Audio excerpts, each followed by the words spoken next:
So I'm not the guy that's saying don't do it. I'm just saying the guy, understand what you're doing. And if you're doing it for the benefit to look great. Retire is a word that I don't want to use. I feel like if I say that I'm retired, that like you guys are putting me in a home. The doja and many people will actually increase testes size. I'm telling these guys, you're listening to tabloid guys like the guy you just said that says everybody's on it. No, you were on it. It's incredible what guys can do with their penises. I mean, they really do transform them unbelievably. These things look like sea serpents. They're like, whoa, you know? So all these young men that are drifting through life and trying to attach their umbilical cord to the belly button of Andrew Tate. And it's one thing to just brush it off and deflect, but then when you make specific statements like, why would you use test for replacement therapy to double your test when you could just use the 9 ancestral tenets? And it's like, well, you don't do that. If you went on a low-fat diet, subcaloric low-fat diet is, it's a form of nutritional castration, basically. Yep. You guys have been watching this podcast for over 1,000 episodes, and in honor of 1,000 episodes, we put together some of our favorite clips from some of our favorite people. We love everybody that's done this podcast, but these are some of our favorites. So hope you guys enjoy it. Hope you keep chilling with us, sticking with us. Enjoy the show. I like the citrulline better for men over 40. That's what the reports say. And a lot of people who have herpes, which is there's lots of herpes viruses, and that arginine can exacerbate. I mean, a lot of bodybuilders use arginine, for the pump, right? Okay. It builds the blood flow, so you get the pump and you get the big veiny, bulgy muscles, which I love. You want a veiny, bulgy dick. That's what you're going for. I mean, when a woman sees a veiny, bulgy dick, she's all like, that just looks good, right? So it's the same thing. We just like the pump. We like it. You like it. Everybody likes it. That's blood flow. That's vitality. That's like, And so you want that for your dick. Okay. So the combination of taking a really good blood flow supplement, I brought you mine. It's called Flow. And you can have unlimited supplies of as much of it as you want. Yes, absolutely. I tell a lot of guys who are taking Viagra, you may never need to take Viagra again, or you may be able to mini dose the Viagra. The standard Viagra is like 60 milligrams. Guys are taking 60 milligrams. They're waking up with a headache. They got sinuses. Where maybe you can get down to 20 milligrams or even 10 milligrams by just taking a nitric oxide booster. So take that, do your dick lifter or do your Gaines wave, and then use a pump. Mm-hmm. Use your penis pump, because that does also essentially increases the blood carrying capacity of your dick. It's like pumping up your bicep, and you got a lot of you're getting good blood flow everywhere. Yeah. You're getting that in your dick. You're concentrating and filling up your dick with blood using a vacuum to pull the blood into your dick. And then you strap it off, and then you let it sit there. And then when you take it off and it comes out, the next time you get a hard on, it's got a little bit more blood flow in it. And then it also does a tiny little bit of damage, which heals and makes your penis bigger. So it's good for penis enlargement and reversing erectile dysfunction. Doesn't sound bad. And it feels good. I know a lot of people probably think some of these things are bullshit, or they used to think they're bullshit, and there's more information coming out all the time. But the Phoenix is something that's recommended by like doctors. Oh, yeah. I've seen Ben Greenfield talk about it, Dave Asprey talk about it. Yeah. And the penis pump, we had a guest on the show a while back. That's kind of how some of this came to be. Yeah. We got a lot of attention for just kind of joking about it really initially. Yeah. And then the guest that we had on the show explained, no, this can really be super beneficial. Oh, yeah. And then we started kind of talking about this kind of stuff more and more. But the response that we've gotten has been really good. I mean, we are having fun. We are laughing about it and stuff like that, because it can be awkward, because some of these things can be awkward to talk about. But not for me. A lot of that's what you do. But a lot of people are getting great results out of it, and they're maybe getting themselves past like something that was really plaguing them and really being a real problem. It was funny. About a year ago, I was in a mastermind, and in that mastermind, there were a lot of people in the bodybuilding space who had information products and supplements and all kinds of things. And I was on a bus. We were going to one of the venues. I think we were going to the Porsche racing track. It was super fun. We got to go in with drivers and drive on the Porsche racing track all day. And I heard two guys talking behind me, big, burly, buff guys, real, leaders in their field. And one guy was like, yeah, have you gotten a gains wave yet? And this was probably a couple of years ago before the Phoenix was out. And the guy's like, oh yeah, I go in every year and get that done. And it's like I call it hashtag self-care down there. Men are realizing that they're taking care of their bodies, they're eating well, they're in great shape, and yet they're not doing anything for their penis. Why not? And so it's definitely something that men are becoming more aware of. But I brought this Chinese penis pump. This is a very cheap, junky pump with one size cylinder, and you get this in an adult store, and it has no gauge. You don't know what your vacuum pressure is. That's dangerous. It's not going to fit really very many people. There's no room to grow.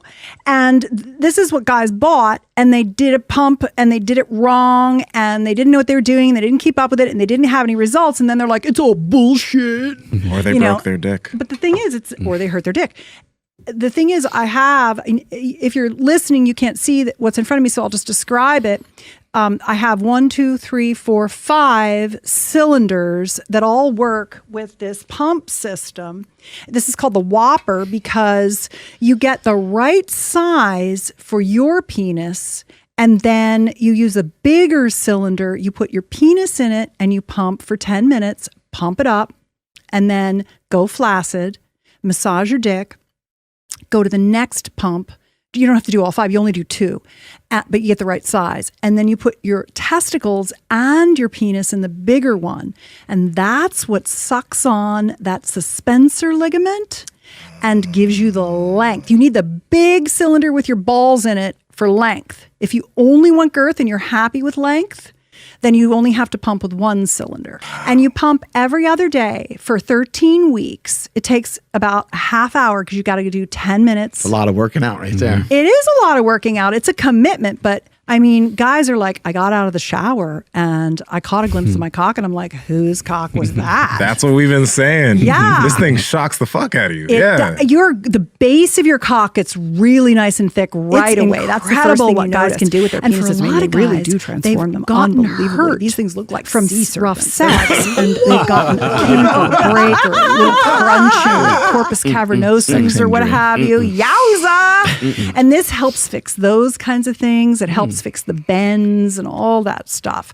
But you have to get the right size cylinders for your needs, and you have to, if you want length, you've got to use the big, get all your junk in it cylinder. Now, what's interesting is that women, we have mechanoreceptors in our vagina that like it when you stretch us out. When you enter us and penetrate us, one of the pleasures of it is that we can feel the stretch. So it's not really that length is so important to us as girth. Girls mostly want a girthy cock, not necessarily that it has to be super long. So some guys want both. Women generally are just like, give me something nice and fat. So just so you know, because I mean, a lot of guys think they've got to look like a porn star. And you don't. Not to give a woman a lot of pleasure. Yeah. Nothing wrong with a nice large one though. It's okay too. What's going on with some of these other things we got going on? Well, so those are not for micro penises. Those little things are nipple and clitoral and vulva pumps. So this one, it really doesn't matter. You just put it on whatever part works, but you can actually, some women have inverted nipples, but you can pump your clit up. And this one is vulva. It goes right on top of the whole outer labia and mons, and you can bring all the blood in to your vulva. You can bring blood into your clit, and you can, the clit is a mini penis. It literally is a mini penis. It's a glans and a shaft. And the bigger and fatter that thing gets, the more pleasure it has. Yeah. So you can pump your clit. And there's a lot of couples who they pump up together. It's so interesting. You'd be surprised what people do. And then this is the head enlarger. So for some guys, they're like, okay, well, I like the size of my dick, but the head's really tiny. Can I just pump the head? And you're like, yeah, you can just pump the head. Or now that I've pumped my dick up, I even want my head to be even bigger and meatier. What do? Use the head enlarger. So it's just a system of pumps that work really well. It's amazing what you can do with your body, as you know. I have a quick question. Yeah. Because we've had a guest, Leo. He talked about the bib hanger, or it's a specific device that literally you put it on and it's supposed to pull directly on the suspensory ligament. Yeah. But you mentioned the big pump that you put your balls and your dick in. Yeah. That deals with lengthening that suspensory ligament, so you wouldn't need another type of device for that. You just Well, you can always add an extender. okay. To your regime if that's what you're really into. There are many men who are really into penis enlargement. And I get a lot of pictures of a lot of giant penises. And it's incredible what guys can do with their penises. I mean, they really do transform them unbelievably. These things look like sea serpents. They're like, whoa, you know? And they're very proud of it. And I'm like probably the only woman in the world who's like, I'll take your dick pic, send it to me. I don't mind. I like to see them. I've seen thousands of them because guys are always like, can I send you a picture of my dick? And will you look at it and tell me if you think it's okay? And I'm like, yeah, sure. Your dick's great, dude. It looks great. At least they ask. Yeah, That's well, good. not always, but it's okay too. I don't mind. But now I'm going to get 50 million dick pics probably. But a lot of guys, they don't have anybody to talk to. And they think there might be something wrong. And I'm like, no, your dick is totally normal and perfect. It looks great. And they're like, thank you. Hey, real talk. There's a lot of dick insecurity because of porn. Like when I was younger, I watched a lot of porn when I was younger. So I was like, damn, those are some fat dicks. Exactly. Damn. I know. And then guys think that's what they need to satisfy a woman. And it makes me feel really sad. If you want to have a big dick, I want you to have one. If you feel bad that you're not good enough, I don't like that. I just want to support you in whatever. I want to help you achieve the goals that you want to achieve. I mean, not one-on-one. I don't help you. I just try to provide good quality products and let you know things are possible. And I also tell you how not to hurt yourself because you can hurt yourself pumping your penis. And so I've written a book. I've helped thousands and thousands and thousands of men understand the right way to do it. And I think that thing's been downloaded close to 40,000 copies now. It's at pumpingguide.com, and it explains how to do it, the 10 minutes on, the 10 minutes off, don't ejaculate after, how to strap it in, how not to do it too much, how not to overpump, what vacuum pressure for how long, over 13 weeks, follow the plan. Because okay, I don't have to tell you guys this. You know that if a guy is going to get a direction and you're going to be like, go to a -2 vacuum, he's going to be like, I'm going to go to -4,673 because I can take it. You know, and it's like, and then they hurt themselves. So a guy just emailed me and he's like, I know you say to only pump for 10 minutes. Can I do it for 30? I'm like, dude, no. You can't. Stop doing that. Like, follow the directions. Don't hurt yourself. It's serious. It works, but you have to be careful. No, real talk. It does work. We've used it, and it works. Yeah. Yeah, with something like the Phoenix, I'm not sure the full name, but that jackhammer over there, can you use that as like a preventative thing? Like if everything's okay right now, is that something that maybe, I don't know, a dude in about 36 should start using it just in case? I'm 36, by the way. You will. So I love to call it the dick lifter because I think it's so cute. But the thing that you can use it for is making sure that you are not getting arterial plaque in your penile arteries, and it will also give you a bit more heft. It'll give you it gives you more blood flow. It gives you a firmer erection, and it does some hormesis. So it's going to give you more tissue. It's going to give you more penile fortitude all around. So if you're 36 and you're in great shape and you're not seeing any diminishment, I wouldn't bother. But by the time you're 40, 45, your testosterone's dropping, you're starting to get a little sarcopenia, you're getting a little arterial plaque, you're not exercising like you used to, faux shizzle. Do it. Definitely. Yeah, it's a good maintenance campaign. Whether you use the Phoenix or you use the Whopper or you use a combination of those things, the number one thing is if you're over 40, eat leafy greens and get your blood pumping. I mean, really, that's the number one thing to do because you need the nitric oxide for the blood flow. That's what Viagra is. It's a nitric oxide, essentially producer, if you will. Millennials are the first generation that we could really test what would happen when young kids got their hands on internet porn, right?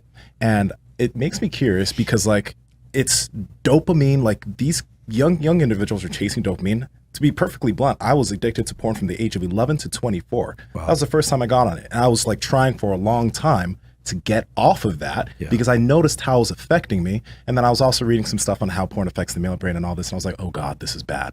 But it took me a long time to get off of that because it was quite literally, I was addicted to that. And I could see how it was negatively affecting me. Now, I'm curious, do you know if there's any, like, how that affects individuals, men, as far as testosterone, if there's a negative thing, a positive thing? Because I think I heard you talk about like first for people that were viewing, I think the act of sex, there's like a 10% increase, but I think there's like long-term disadvantages to that, correct? Absolutely. And I think this conversation is now finally starting to emerge in the scientific and academic literature. Yes. I mean, with no judgment whatsoever, right? Again, I'm not here to, it's not a moral thing. I'm just talking about what I do is I look at things through the lens of biology and in particular through neuroscience, but some other fields as well. We have to take a step back and now knowing what we know about testosterone and dopamine and all these things and ask, what is pornography doing to the brain? Well, first of all, it's triggering the release of dopamine and in the short term testosterone by the observation of sex, not actually engaging in human contact. So think about the young brain being significantly more plastic and willing to rewire than the adult brain. Absolutely, there's no question about it. It's hyperplastic. Yeah. And of course it can rewire again, but you think about somebody who engages in a lot of porn watching, right? Watching porn, and that person is getting dopamine and testosterone increases by observing sex and not actually by engaging in human contact, okay? So that's concerning, right? And obviously the people vary, but it should come as no surprise that a lot of these people have trouble with romantic interactions when they do happen, right? Because their brain isn't conditioned to respond to those, right? And there's variation there, I'm sure. And these are private matters, so there aren't good data because there aren't laboratory experiments that you could do on this sort of thing that someone will probably do those experiments eventually. But also dopamine seeking is what triggers the increase in testosterone. But as we just talked about it, with repeated dopamine seeking or triggering of dopamine release, it starts getting diminished. So pretty soon that behavior is not causing the release of testosterone. Now people are just doing it compulsively to try and get some little droplet of dopamine out of their brain.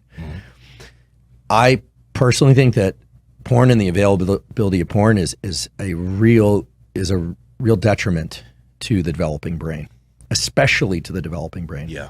Now it sounds like you rescued the behavior, and it takes some discipline, right? I imagine, and it's one of those things that it's also anxiety-less compared to dating and relationships where people are vulnerable on both sides and have to negotiate things like, consent and timing and, and communication and all the things that are really hard to do, but are essential to do. That's key. So I think pornography is a serious issue. And because of the way that it taps into these very primitive systems, it's as serious in my mind as some of the other drugs of abuse, like the opioid crisis. And talked about cell phones. You ever notice that when you get on a phone and you're scrolling Instagram, it's like a lot of fun. Like this stuff is cool. You're seeing people. And then sometimes you're on there and like, this doesn't feel good, but I'm doing it anyway. Yeah. I'm just doing it.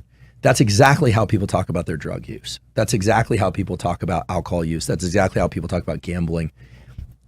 You imagine this high, but the high doesn't show up. And that's, you're dopamine depleted. You need to take some time away from it and then come back and then you can enjoy it again. Now, with pornography, it's a slippery slope, right? There's also a whole aspect of pornography, which is that if people are pursuing pornography and they're not pursuing relationships, there is the potential that they reach their 20s and 30s and they are truly dysfunctional in terms of, look, every species has two major goals: protect the young and make more of itself. You know, whether or not you decide to have children or not is a personal issue. I personally don't have children. I may someday, but every species protects its young. The maternal aggression is amazing, right? A mother protecting its young, there's nothing like it in the animal kingdom. Actually, that's not triggered by testosterone, that's triggered by estrogen, which is interesting. But the parents of every species try and protect the young, and they try and make more young. This is every species is driven to do that. And you think about what porn and masturbation, these things really are. I'm not calling them sinful. What I'm saying is they are potentially addictive, especially with the availability of pornography. So, you know, beware, you know, just everyone's different, and people have to be careful about these circuitries. You really need to protect them. They're super valuable. And so I would say, in keeping with our theme of, you know, what are the other things to do to support testosterone, would be don't engage. I would avoid pornography, frankly. I really would. I would, you know, maybe everyone's got their threshold for what's too much. For some people, that might be, the number might be 0. For other people, it might be something different. And it's going to vary.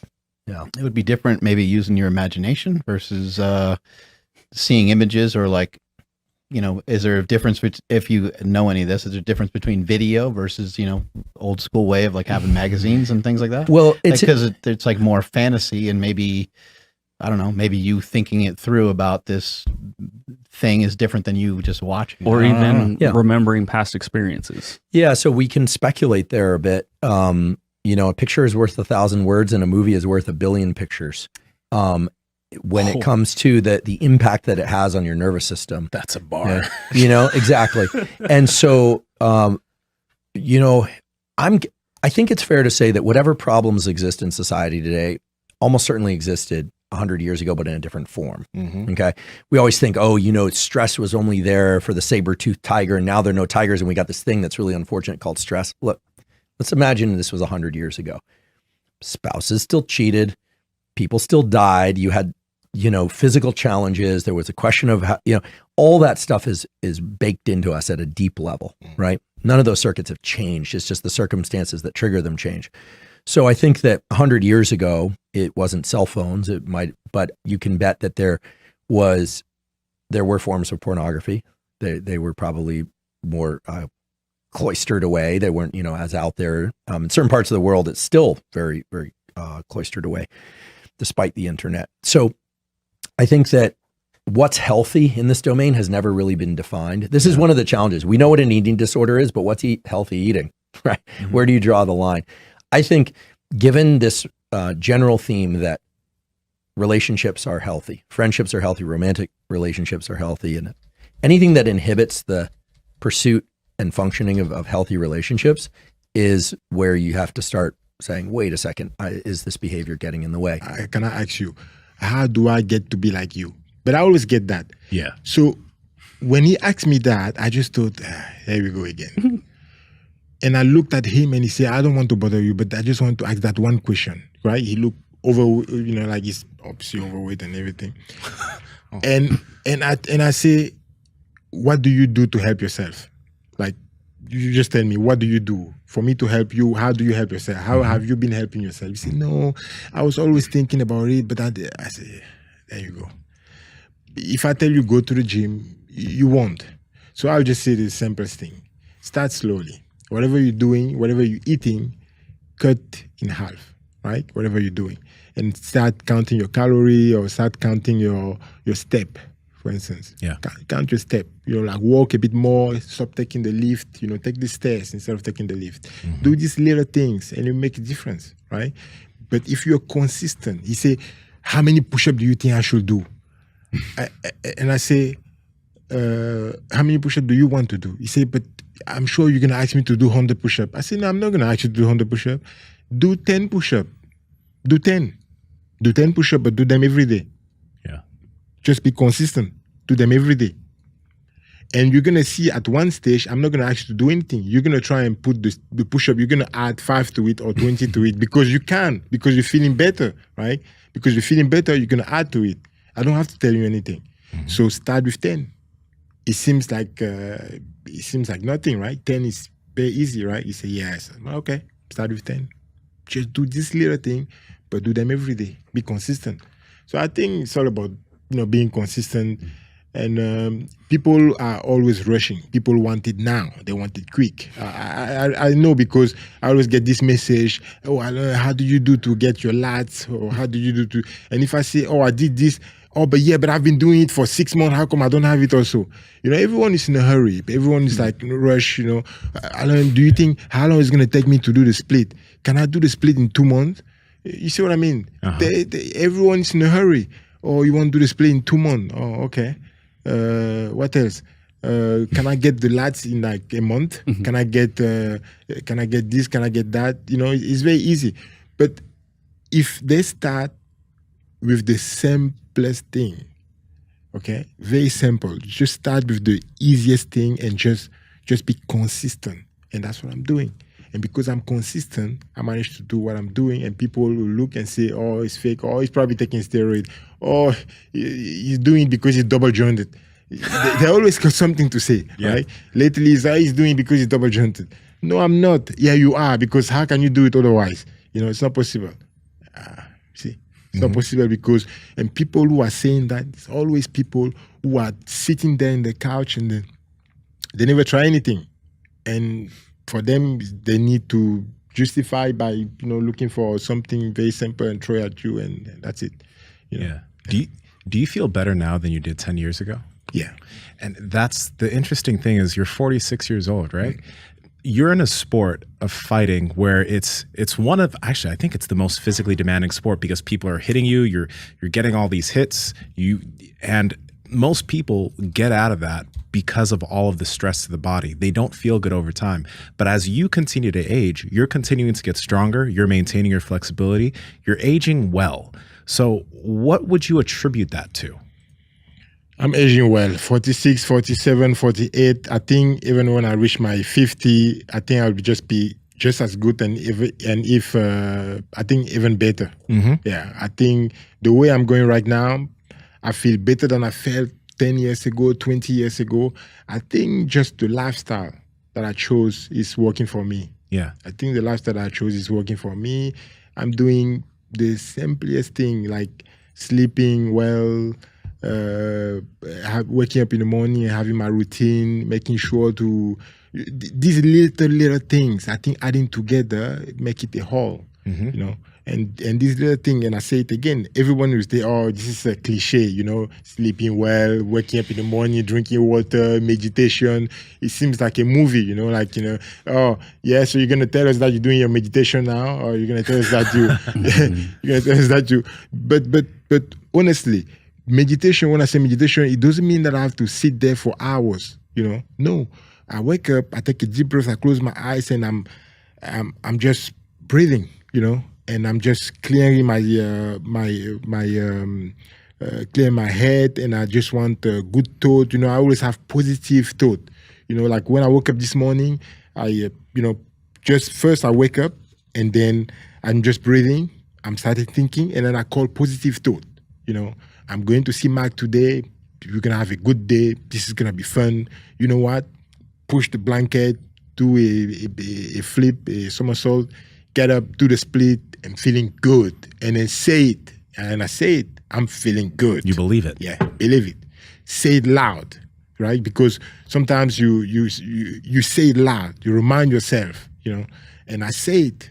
And then I put some music, and I like that, Then this is all positive, You're gonna call that energy, Put some music, dance, be happy, Mm-hmm. Be happy because, when I wake up, I feel like I'm grateful just to be alive. Right?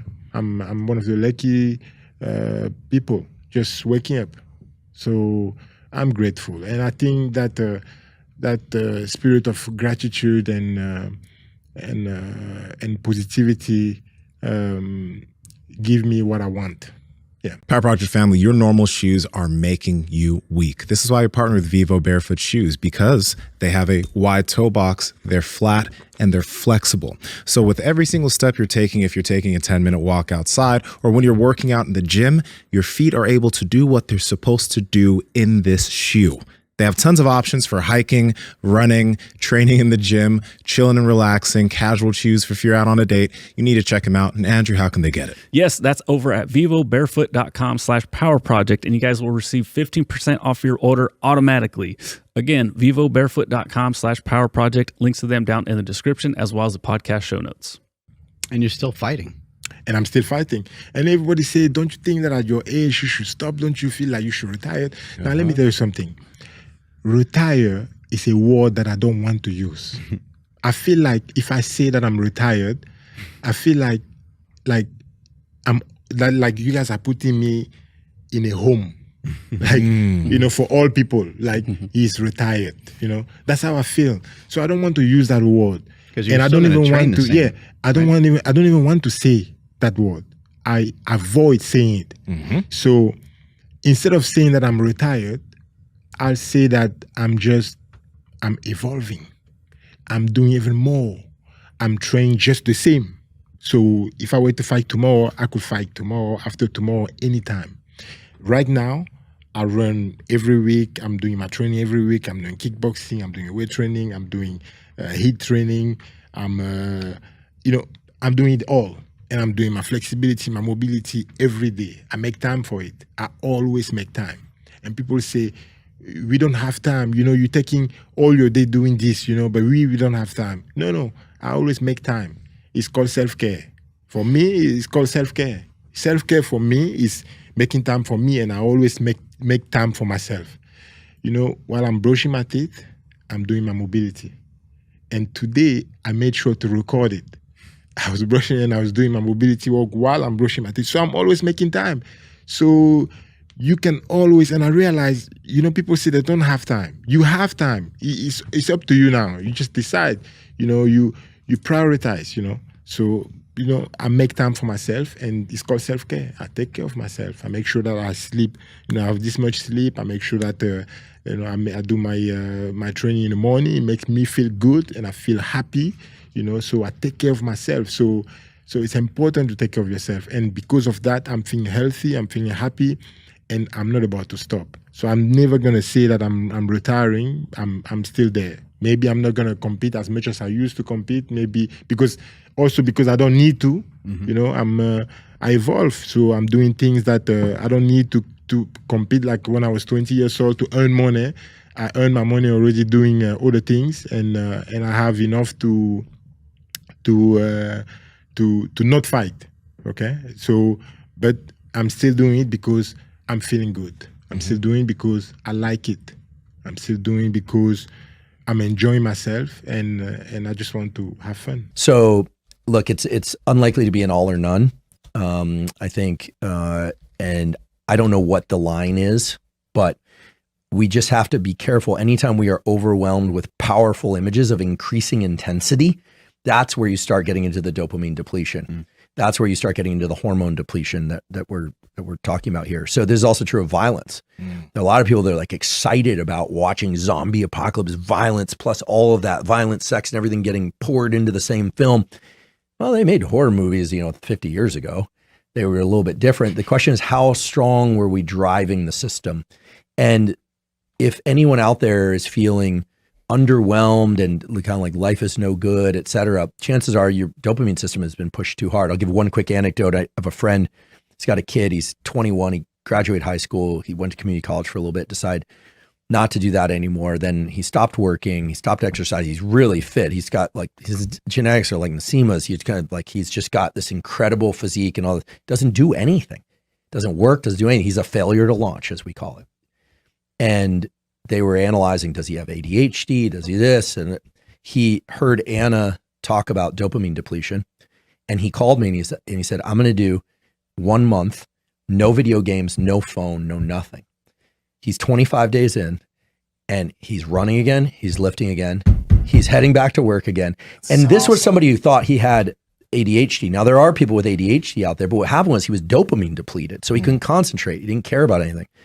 And so the phone and just living in this constant stream of movies that are really stimulating on YouTube and everything else. I mean, you have to be, we're on YouTube right now and I use YouTube for my podcast and everything, but you have to know when to shut that valve.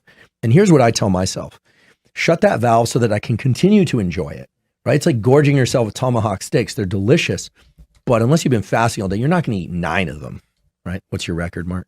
I think I've done 2. 2. But yeah, 9 would be that would be a feat. Yeah. 2, but they were the size of, the table. But no. So if you want to continue to enjoy things and pursue things, you have to know when to slam the gate shut. And I think that no one told us that we needed to do that. That's the challenge. And so just like with training, you get out past 75 minutes, 90 minutes. If you're natural, you're going to start seeing a depletion in testosterone. Get out of the gym. Go eat, go recover, go relax. This is true for ice baths too. In Anna's book, she talks about ice baths. The data, I have the data. This is really weird, but I have the data. This is a study that was done at the University of Prague, published in the European Journal of Applied Physiology. 250% increase in dopamine and norepinephrine from a 3-hour ice bath, 3-minute ice bath. Sorry, 3 hours. Don't do 3 hours, you'll die. I think the record is like an hour. Sorry, Wim. 250% increase in dopamine. Okay. But you're not going to stay in there for 2 days. You're not going to try and best Wim's record. So, and if you keep doing ice every day, you will get less and less dopamine from it. So understand what you're doing. It's like your pre-workout. 1 scoop the first time, you feel like you can jump over a building. 2 scoops the next time. Pretty soon you're taking 4 scoops of that, 4 espressos, and you're kind of sitting in the parking lot texting on your phone. Well, what's going on? Well, you're dopamine depleted. So don't dopamine deplete, and then you won't deplete your ability to go increase testosterone. So competition, effort, short, intense workouts, short-ish intense workouts, sleep, and then you do have to nourish. I know people are really into fasting. I was going to say under eating can crush you. Oh, totally. I mean, we've gotten hit hard by doing bodybuilding shows. Just crushed. Everything just crushed. You don't give a shit about anything. Yeah. Right. So, the body is informing the mind whether or not there's abundance, and the brain and the body like to coordinate all the good stuff that testosterone does, like the desire to mate, the desire to work when there's abundance. When you're depleted, it's like bank account is drained and your body and brain are smart. It's saying you cannot go spend. If you went on a low-fat diet, subcaloric low-fat diet is, it's a form of nutritional castration, basically, right? And some people require more fat than others, but that is absolutely deadly to the reproductive system. And if you increase your fat, in particular saturated fats, the vegan community is pretty angry with me right now because I said, sin of all sins, I said that I eat butter. I like grass-fed butter. I don't eat chunks of it. I eat a little bit of it. And there's a video on the internet saying, he's bad advice. My blood lipids are great, thank you. And sometimes I put it on a vegetable. But I never said to consume butter in large amounts. But dietary cholesterol is vital for hormone production. And for me, butter, red meat from good sources is wonderful. Other people, they don't want to ingest those, and eggs are really good. People are big on fish and omega-3s, but some amount of saturated fat is good. If you put your saturated fat to 0, your testosterone will drop. There's no question about it. And I'd be happy to share my blood lipid profiles and show I've done the experiment. So you need ample calories, you need ample fats, and you need ample amino acids. And then there's the supplementation realm. And then it really starts going to, like zinc, do you need, yes, okay, fine, sufficient zinc. Do you need to supplement zinc? Maybe, probably not. Magnesium is important for these pathways, but it's indirect. The 2 things that, at least in my observation and in my hands and in the helping some people with this over the years, that have made a big difference, and again, this is different for everybody, but have been these 2 compounds, Tonga Ali, which is Indonesian ginseng, reduces sex hormone binding globulin. Sex hormone binding globulin and albumin are what bind the testosterone molecule and deliver it to your different tissues. Now, sex hormone binding globulin has been demonized. People are like, SHBG is bad because free T is what counts. True, but sex hormone binding globulin is also time release on your testosterone. You don't want a ton of testosterone then it plummeting either. So having some sex hormone binding globulin around is good. In fact, low SHBG levels are what women see in polycystic ovarian syndrome, PCOS. And that's an issue. So Tonga Ali can lower sex hormone binding globulin and free up some testosterone. And it is true that free testosterone ideally is in the 10 to 15 range or something. Typically this is going to be in nanograms per deciliter, just for people out there. But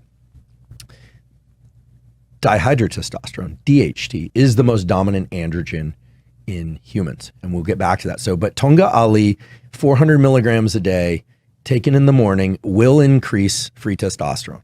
I know that there's some folks out there, again, you have to check with your doctor if this is right for you, but there's some folks out there that said, I didn't see the full 200-point increase that you referred to. Okay, well, let's talk about that in a second. I've seen people get 400, 500 nanogram per deciliter increases, but they started off low, okay? And then Fedogia agrestis, 600 milligrams. I've seen people recommend a lot more. I don't think that's a good idea. Fedogia tends to increase luteinizing hormone. Luteinizing hormone is the signal for the testes to make more testosterone. Fedogia in many people will actually increase testes size. It's a tangible increase in testes size. Now, there are some reports out there about toxicity of Fedogia. Mm-hmm. Those were rat studies. They may have merits. I do think everyone should get their blood work done, and they should, before and after trying any of these kinds of things. And I think that people should be careful to get their liver enzymes included in those profiles. Okay. So again, 400 milligrams of Tonga Ali, 600 milligrams of Fedogia will work to increase testosterone by way of luteinizing hormone and freeing up testosterone. Mm-hmm. Taken early in the day because they can stimulate energy and so forth. Why am I mentioning this? Well, first of all, I want to be very clear. I don't have any financial relationship to any companies that manufacture those things. Zero, zilch, but and some people ask, well, how much should I take? Maybe the answer is zero. Maybe you shouldn't take it at all. I don't know. Mm. So if you're going to explore testosterone augmentation, I think those are decent places to start, but you do need to do your blood work. You need to monitor your liver enzymes. You need to be smart about your health. It's also most likely not going to make you look like somebody that abuses steroids that's on Instagram. Right. It absolutely won't. Right. What it will do is increase it will mildly increase some of the parameters that we've talked about related to testosterone. Willingness to effort, for one. Some people get big libido increases. Some people, they're more subtle. Mm-hmm. It's a subtle increase of 100 to 200 points, right? Yeah. And there are the extreme cases of 400 or 500, but I've seen, and someone wrote to me and said, my testosterone only went up 50 points or something. Okay. First of all, the sourcing is going to be key. There's a lot of garbage out there. There's a big problem with the supplement industry. And this is also relevant to where we're probably going, which is things like TRT. The quality control provided from a doctor in a clinic is quite high compared to the supplement industry. I can mention names for Tonga Ali and Fedogia. The only ones that I'm aware of that are what they say they are, although there may be other companies too, is Solaray makes the Tonga Ali, and Barlow's Herbal Elixirs makes the Fedogia. I put links to those in the show notes of the Tim Ferriss podcast. Yeah. So these folks, and I have no financial relationship to them. Now on the bottle, I think they recommend 3 per day, up to 3 per day. Personally, I think that's too high. Sorry, Barlow's Herbal Elixirs. Mm-hmm. Most I've ever taken was 600 milligrams per day. Mm-hmm. And I'm happy to share my experience with these. I did a lot of experimentation with blood work on myself, trying to find something that was mild. And then Solaray, Tonga Ali, both are relatively inexpensive.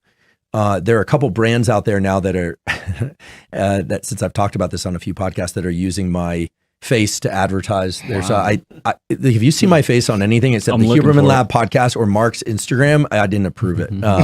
Or my Stanford webpage. So, and again, everybody's different. And you also have to check the sources of the naysayers, right? People are often selling things. So those will help some people, and men and women have taken those. And I feel comfortable just saying, yeah, check with your doctor. Now, then there's TRT, then there's high TRT, and then there's full-blown blast and cruise, right? And if you want to go there, we can. But in terms of, I'm just trying to think if there are any other supplements that are relevant here. There's some reports that boron, 2 milligrams of boron per day can reduce sex hormone binding globulin, nettles and things like that. The problem with nettles is it can give you weird prostate effects. Always check your PSA, your prostate specific antigen, if you're male. And then if you want, we could talk about peptides too, but I want to make sure we could cure insomnia if I stay here, right? I'll just cure all the insomnia. I'm going to mention this because after you talk to us more about the Fedosia agrestis and Tonkat, I'm gonna get another blood work panel done, because I've done a blood work panel with our company that sponsors our podcast, Merrick Health. You guys, by the way, if you do want to get a blood work panel, they have a panel, like, I think it's called the Power Project panel. It's 26 different panels for men and women that can pretty much show you everything you guys need. But I'm going to get a panel done soon before I start taking Tonkat and Fedosia, because I'm very curious what it's going to do to my testosterone, because people expected me to have a really high free and total test. Oh yeah, this is super important that people hear this. Yeah. I think my free testosterone is the higher number, right? Or is it the lower number? I'm not sure. It's the lower. Your free testosterone is lower. Yeah. So my free test was 16.5. That's okay. So I will say, just to pause. So 15 and above is a great free testosterone level. Yeah. That's a wonderful place to be. Mm-hmm. Yeah. And my total was 639.5, but 640. Like, I'm not going through the roof with tests. It's modest, right?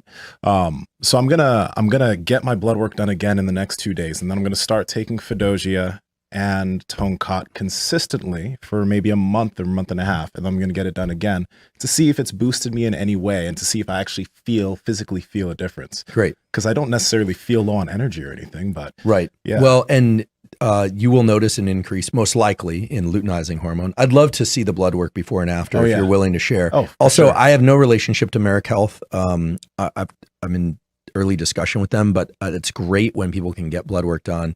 I do think, after hearing Dr. Kyle Gillette, who's a medical doctor, I am a fan of the MD.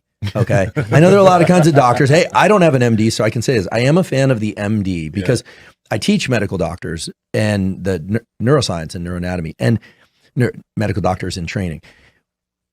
The MD degree is very comprehensive. There's a range of quality of schoolings and backgrounds in individuals, but the MD is a powerful schooling.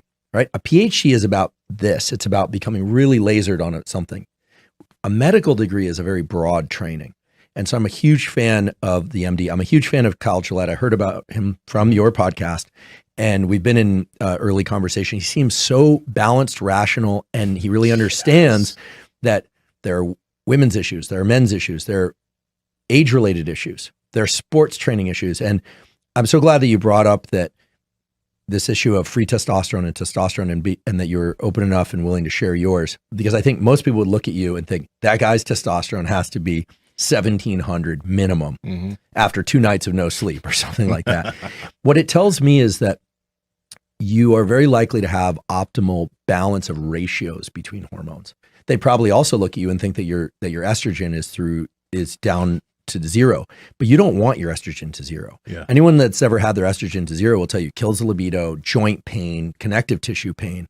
So I think in the next 10 years, but hopefully in the next 2 years, the world is going to have a much more nuanced and sophisticated view of these drugs and the hormones and the supplements, to the point where we can find, Mark and I were talking about this the other day, the right constellation of things that makes you a balanced, happy person who's can lean into effort, but also can lean back every once in a while. And I think, and can have a healthy romantic life, healthy training life, healthy friendships, who isn't going to make everyone leave the room because you smell like you smell like a testosterone derivative. I wasn't referring to myself, by the way, or anyone else in the room, but or have acne like crazy. I made the joke this morning while we were training that it's proof that you're natural, that you don't have a single pimple, but it's true. It increases acne and oiliness of the skin. So I think it's really, really key. And I think Merrick and Kyle Gillette are second to none, really. I'm not aware of any other clinics that are out there. They're not paying me to say this, by the way. I've never even worked with Merrick yet, but I would like to. That are that open and honest about all the nuance. This is not something to wade into because someone in your college dorm or someone at your gym tells you something. You want the best information from the best sources. He's trying to be a role model for his kids. You know what I mean? And how he didn't have that. So he didn't have that role model. I went through struggles, but I was lucky enough to have that.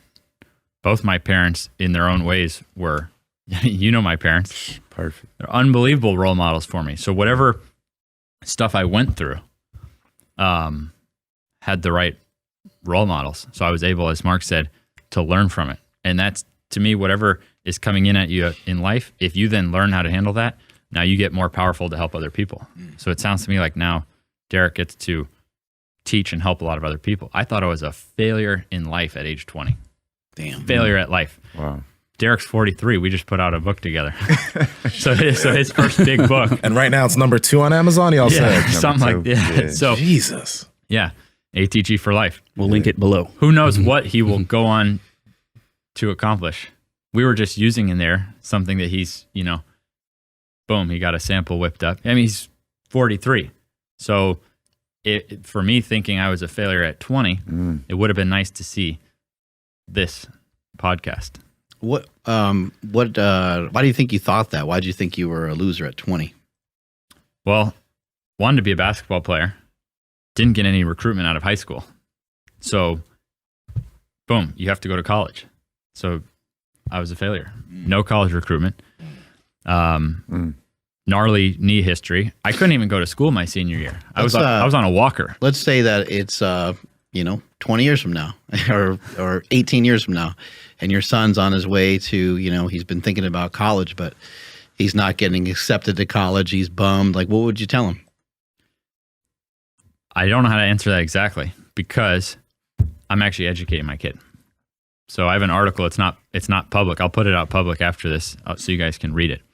But I've actually written up exactly how I'm going to educate my own kid. And just like how our program, like what we do in the gym is online, I'm putting it online. So this gives me some time. He's 1. This gives me time to get it accredited. I'm already working on getting it so that's accredited. And let's go. I can't have him. There's certain things about it. The levels of this game. Ben's on a different level. It'll be, the curriculum will go out this summer. It'll just be a free website the first couple of years because I don't know what service people are going to need. And so anyone can follow the journey of what I'm setting up for my kid, just learning from the things I went through so that there is no such thing as graduating thinking you're already a failure.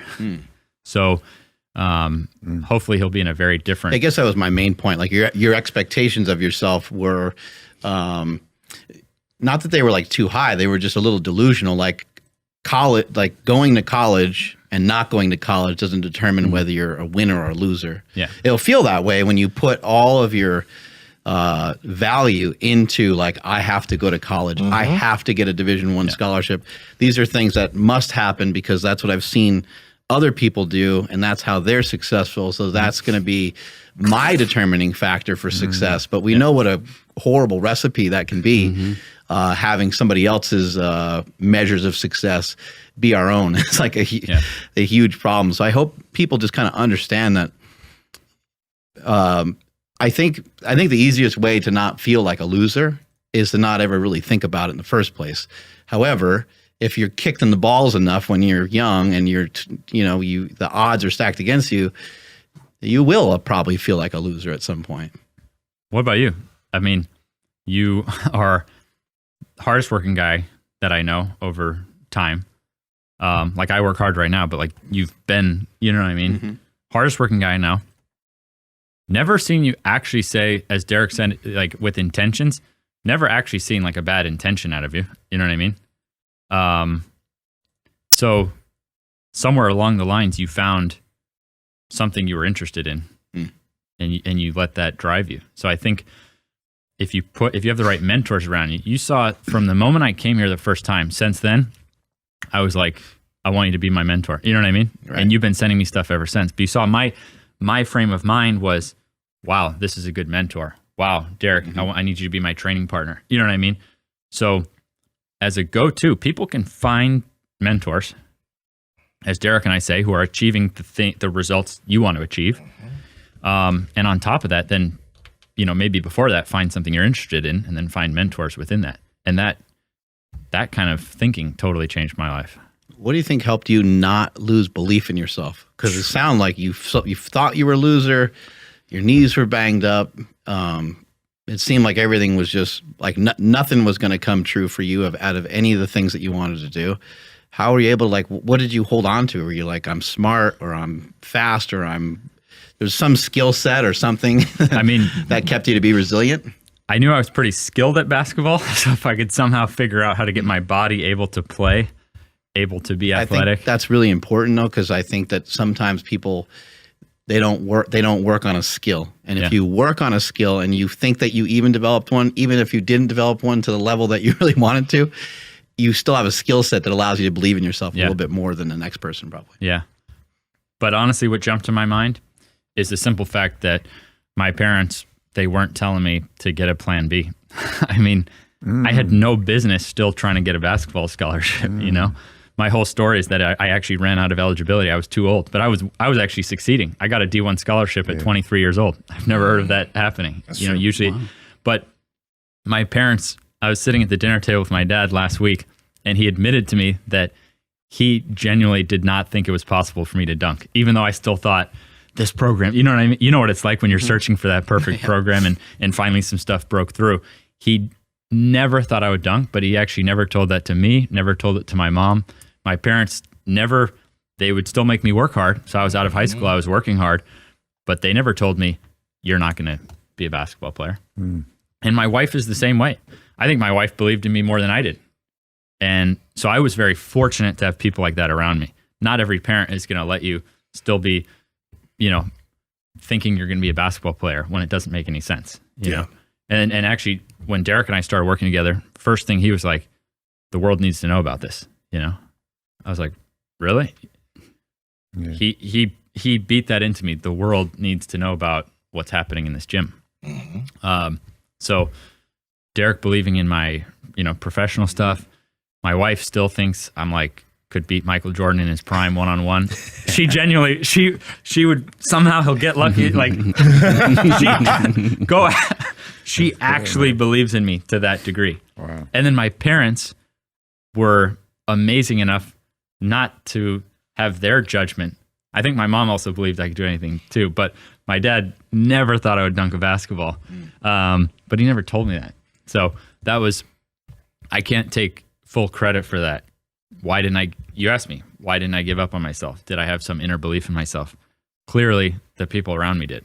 So you've gotten your labs done, whether it's 6 months ago or a year ago, and you want to know where things are at, but you don't want to get a full panel again. That's why I've partnered with Merrick Health, owned by Derek, for More Plates, More Dates, and we have something called the Checkup Panel. This is an affordable panel with 55 different labs that will allow you to see all those different biomarkers, and you can get this channel every month or every 2 months, whatever frequency you like, but it will give you all the specific labs that you want to know so that you can make sure that you're moving in the right direction for your specific hormones. Andrew, how can they get their hands on it? Yes, that's over at marek.health.com/power project. That's MAREK health.com/power project. There you guys will see our checkup panel. Load that into your cart, and at checkout, enter promo code PowerProject10 to save 10% off of that panel. Again, marek.health.com/power project. Links in the description as well as the podcast show notes. We wanted to break down longevity. Derek and I have 7 steps, which you can say almost in a phrase. And that's why I got fired up about these. The 7 steps for training for longevity. And does he still pull up clips on here? Yeah, I can. Absolutely. Okay. Yeah, just tell me what you need. We made this, Derek and I made this as my last Instagram post to keep it really simple so you can just see the 7 steps. And the idea is if you start training from your feet and ankles, really gets that circulation going the right way. And that's what a sled does. And if you apply pressure, rather than avoiding, if you apply pressure at a pain-free level, and this sled allows us to do that, and at least as much backward as forward. That's it right there. Yeah, so this was me asking Derek. Oh yeah, I saw that video. How do I want to be like you when I'm 43, right? And so a lot of my ideas, Mark Bell knows, Louis Simmons, Charles Poliquin, all these ideas, the brilliance is there, but seeing Derek in action and seeing the deviations he made specifically to how he wanted to train, not just the idea being there, but for example, that we sled every day and we do it at least as much backward as forward. So that's our 1, 2, 3 out of the 7-point list. Start from the toes and feet, apply pressure from the ground up at your pain-free level, at least as much backward as forward. And then we use these regressions to restore full range of motion, which you got to have for your joint to get the nutrients in there. And we like to strengthen through a full range of motion where you get a stretch as well. So there's the full bend on the joint, but there's also like a full stretch. Mark sent me one of his favorite hamstring exercises, that dumbbell. That thing is golden, that sort of dumbbell RDL where the intention is not necessarily the weight, but the length. That quality, when you can strengthen through length, through the stretch, it appears to be exponential for reducing injuries. Not just like stretch plus strength, not just 2x reduction, like 4x reduction. And then if you leave no weak links, so that's something we get. Derek's low ab strap, might as well call it the reverse squat strap. Yeah. I was way too fired up about that. You know, the reverse squat. You didn't bring that in? Okay. Oh, we're going to make videos. Don't worry. Okay. We're going to make great videos. Yeah. But I was so fired up about that because it allows you to train a weak link, and that exercise in general, we like to leave no weak links. But the 7th one is finishing with the hand and fingers. And at our original gym before COVID, we had all kinds of grip stuff. And you can weave this into a workout. You can finish. I leave a crush gripper and a finger expander in my car. So when I finish sessions, I finish with the hand and finger. And Derek's done a lot of research on that on longevity. So then using this, where it has this thick, my grip right now is tired out from using these on the sled. And and because this is elastic, which I've never seen anything like that, and these are affordable. You're never going to see me fired up about some super expensive product. I like stuff that anyone can get their hands on. And I'm trying to rip it apart. So you know how weak most people are between our shoulder blades. And I work, it's the nature of it. I spend so much time on the computer. So the fact that I can train from the ground up and be working that step 7 of longevity, finish with the hands and fingers. So I'm strengthening my grip, fixing weak links at the same time. So by doing a backward sled with that, we're essentially getting and if you consider, so we're getting 5 out of our 7 steps for longevity with one exercise. So that's why I would rank using these, gripping them, putting enough weight on the sled that it's challenging not just your legs, but your grip, trying to expand it as you're doing it. You're getting your backward sled. I would rate that the #1 longevity exercise. So I got super fired up. I already sent to my staff and to all 600 plus ATG coaches around the world. I already instantly sent video this morning of like, okay, on the Tuesday and Friday sessions where I suggest getting straps, thick grip, that use whatever you can. These are affordable, and the elastic component allows you to work between the shoulder blades where we're like all weak. So it is what it is. It's the best product for the job, but use what you have, get something with the thickest grip you can, and now you're working all that stuff from the ground up, your backward sled, and getting your grip at the same time. So that was kind of a segue from the subjects we were talking about and being appreciative. And so I'm like, we need to get 1 million of these out there. So my mind thinks in terms of big goals, but I also was telling him, man, I'd be grateful if all I could do was drag a sled backward and working my grip and my upper back at the same time. It would solve, my body would last a long time. So it's those 2 lists for me: big goals, appreciation. And that one video shows the 7 we're talking about, and we'll break down some cool videos too.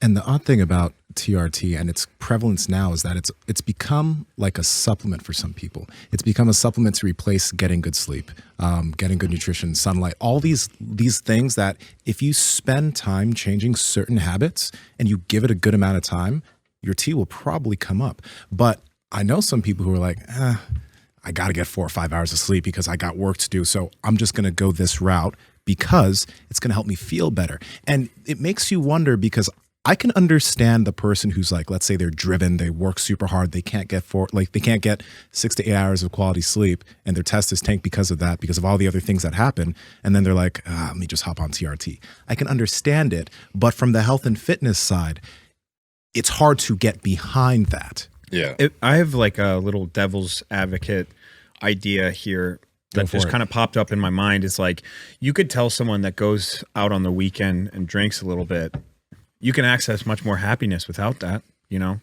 and you just have to teach yourself things and do different things in your life, and you'll have that level of happiness all the time or whatever. And that's absolutely valid. You absolutely can. But are we going to demonize the person that decides to drink a little bit on the weekend and have fun?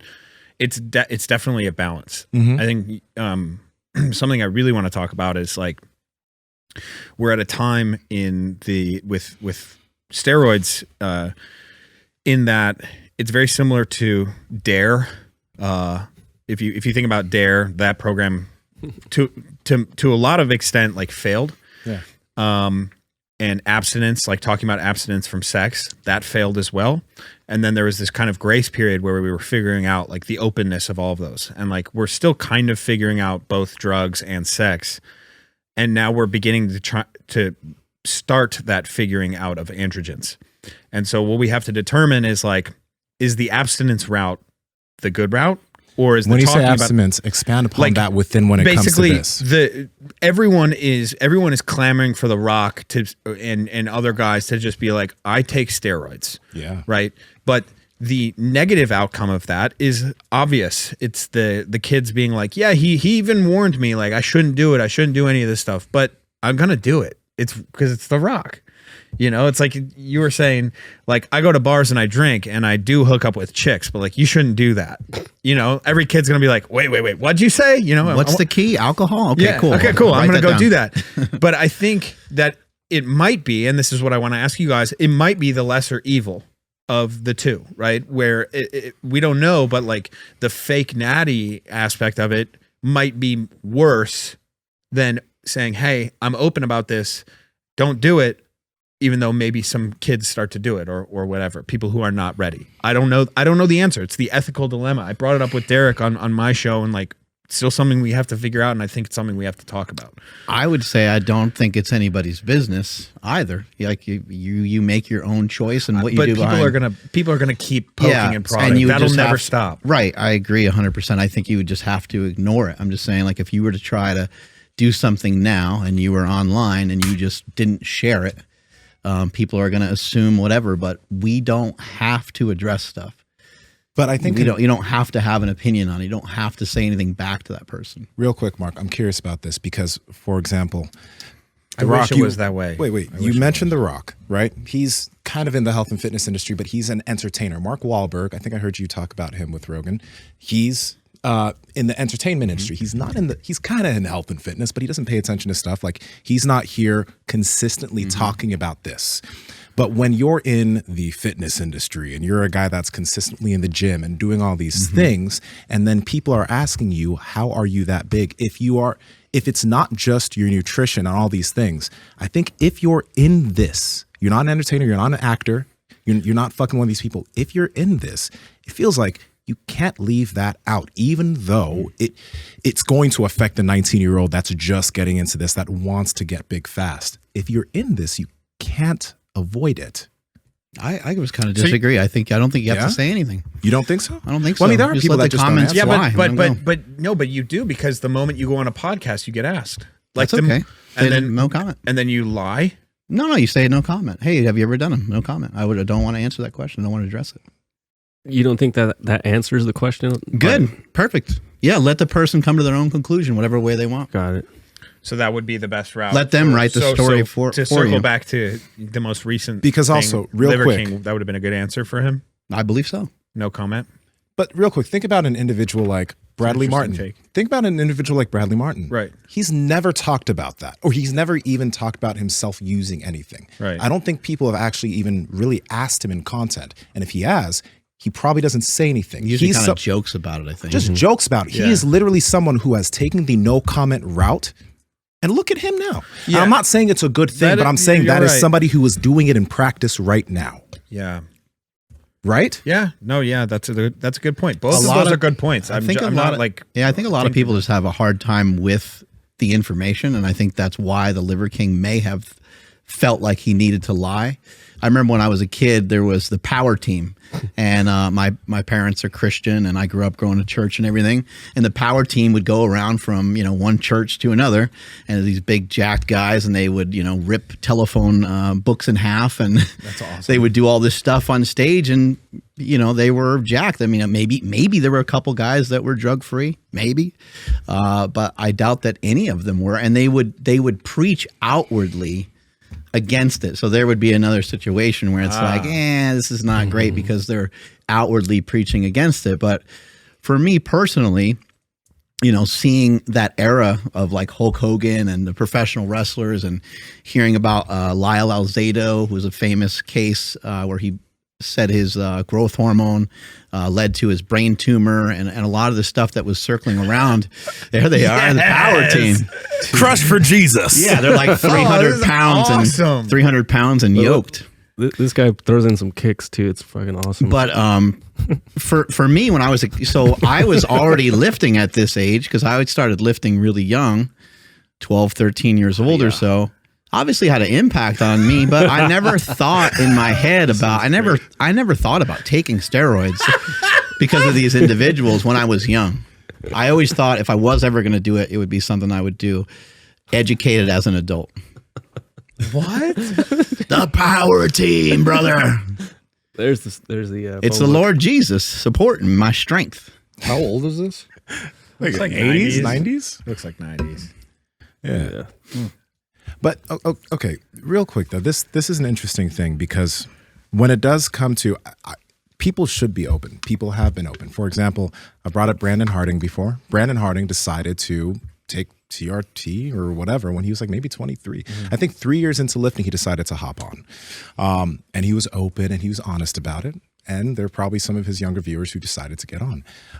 But also, you have people on the other side of things like Russ Swole. Also, I want to apologize to Greg. On one of our podcasts, I mentioned that he made a natty or not on Paul Sklar, and he said, but Greg actually said Paul was natural.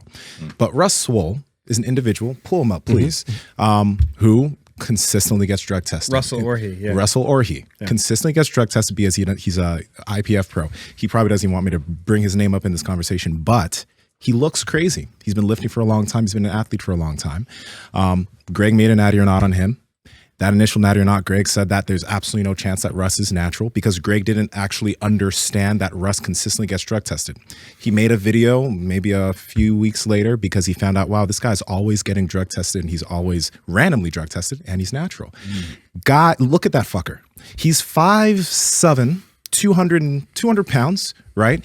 I can see in your eyes, you're like, what the fuck? No, I know about Russell. You know about, okay, you know about him. But this is the thing. Insanely strong. Insanely strong. There are people out here who can look amazing, who have been doing this for a long time, and they're natural, right?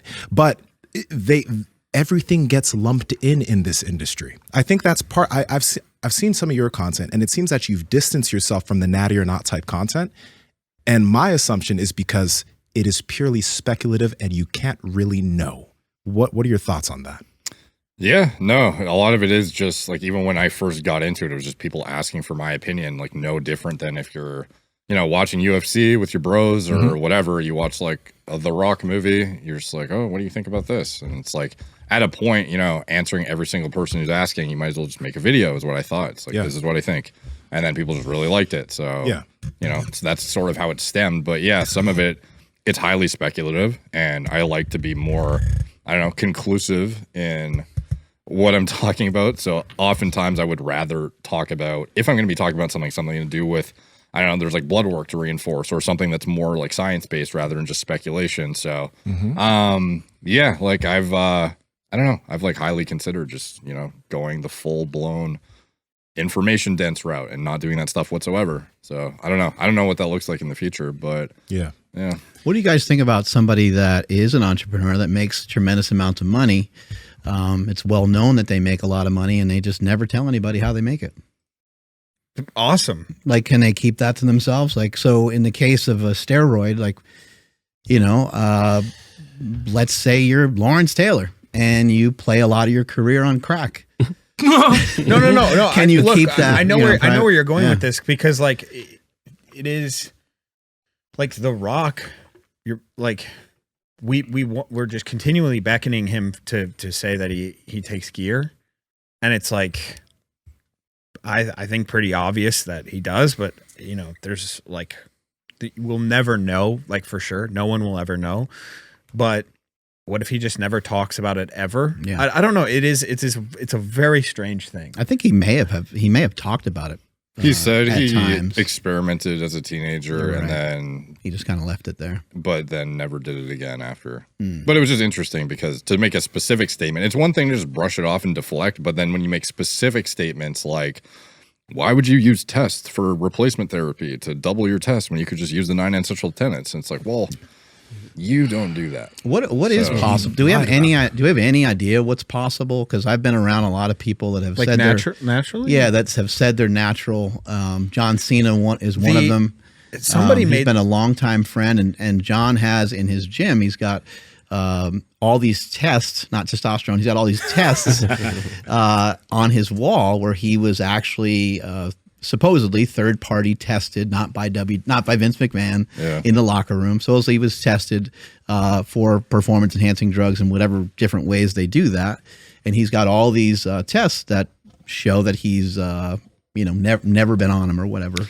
My impression of him was always deflecting, because the only clip I've seen of him getting grilled was he said, "You're not," I don't remember exactly what he said, but it was like, "You're not gonna hear me say I don't do it, but you'll never be able to." I don't know exactly what. I know the clip you're talking about. Yeah. They had a hotel room clip, and I think it was like edited a bunch of times. I could find it, but it just basically the gist of it was like what was aired was kind of what you were explaining, but like they had to air the whole thing where it was not even close to what he said. It was just cut up very, very like. I covered the full interview at one point. Okay, but yeah, they did ask him about gear, and he deflected, which was fine, I guess. Like you can say whatever he wants, but it was very much not yes or no from what I remember. Somebody made this really good point.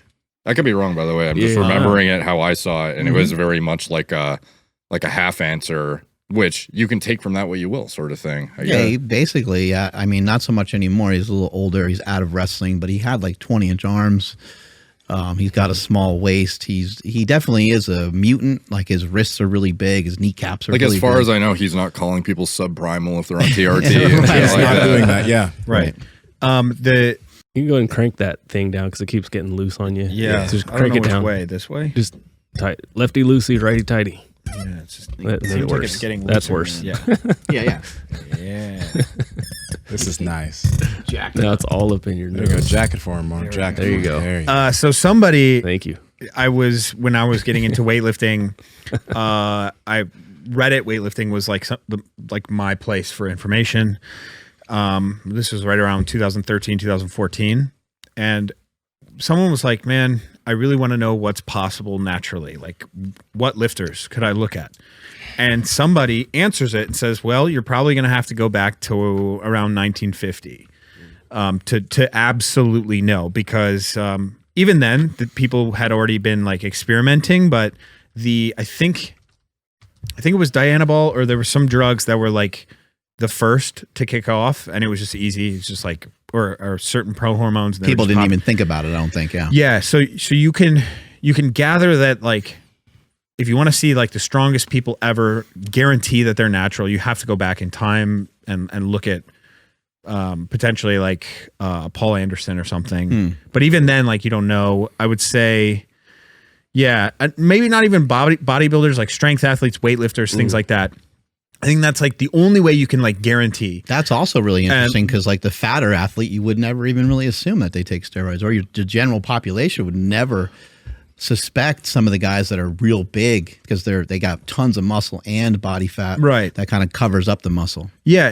And like what you look like, we know, like doesn't determine whether you do PEDs. Like Lance Armstrong didn't look like he did PEDs, but he did. And that was never the point, was to like look like a bodybuilder, but of course people kind of associate it with it.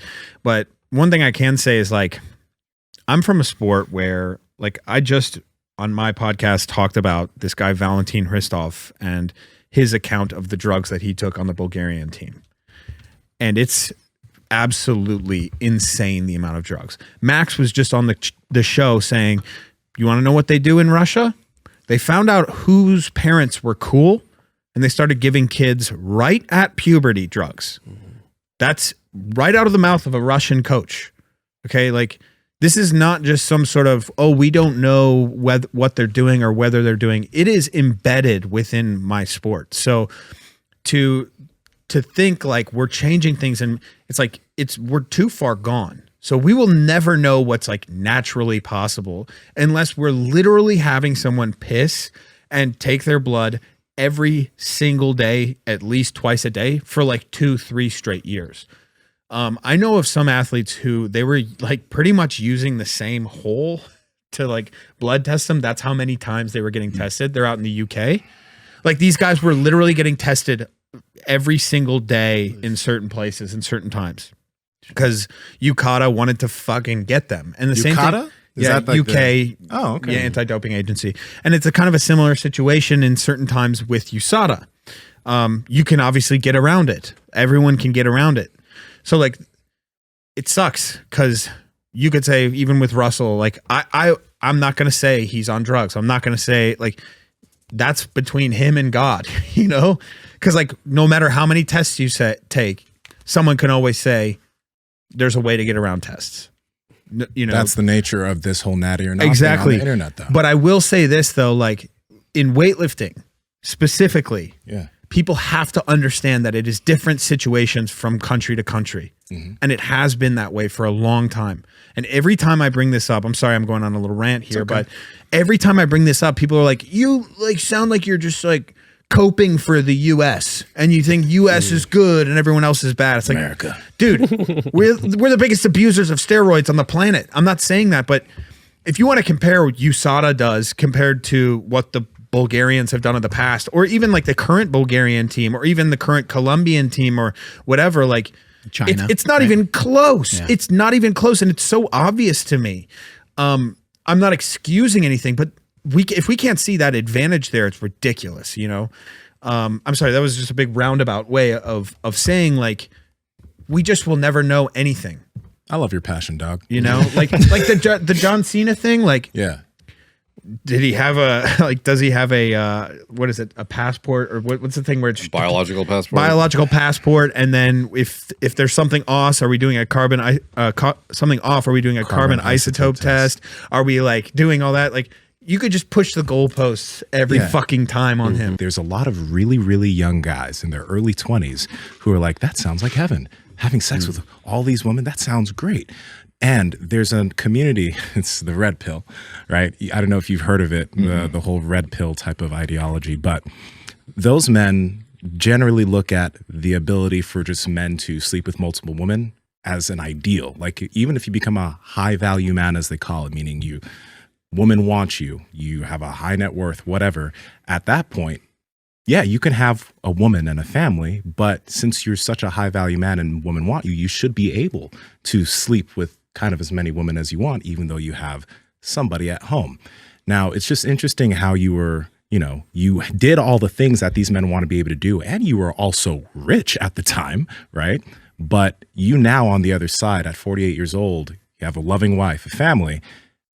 All that copious sex, at least from what it looks like, doesn't seem to be a focus of yours or something that you're seeking. But a lot of young men hearing the young you, they're like, I want that. So how would you kind of like look at your life now, and what would your message be to those guys? Because that's what a lot of guys are looking for. That's what a lot of guys want. So rather than sharing what my message would be, let me message Napoleon Hill and his conversation with the devil in Outwitting the Devil, Napoleon Hill's best book, written in 1938, published in 2011, because the book was so edgy that his estate was like every person in the Hill genealogy has to die before this book gets published. So while everyone thinks his other book, Think and Grow Rich, was his first book, it was actually Outwitting the Devil. It's just, it was so extreme. He's literally having a conversation with the devil. And if you're going to read Outwitting the Devil, you should do yourself a favor and download the audio and listen to it, because Napoleon and the devil's voice are very different. And you hear the bellowing voice of the devil. And I will tell you the truth, if only you address me as Your Highness. He goes, okay, Your Highness. So how do you control the thoughts of man? Well, and so there's a couple times where he goes, so devil, he goes, I said Your Highness. Oh, I'm sorry, Your Highness. And so it's just really like cool banter between Napoleon Hill and the devil. I'm getting goosebumps talking about it. I've read that book, listened to that book 19 times now. The only other book I've listened to so much is The Power of Myth by Joseph Campbell.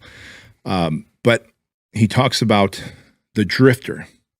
In life as men, we must either have definitiveness of purpose, or we will drift through life trying to attach our belly button, our umbilical cord to everybody's belly button. So all these young men that are drifting through life and trying to attach their umbilical cord to the belly button of Andrew Tate and any other dude who, nothing wrong with Andrew Tate. I think he's a marketing fucking genius. Oh, yeah. He has so many brilliant things to say. However, the devil will tell you that the drifter drifts for these three reasons. Overconsumption of food.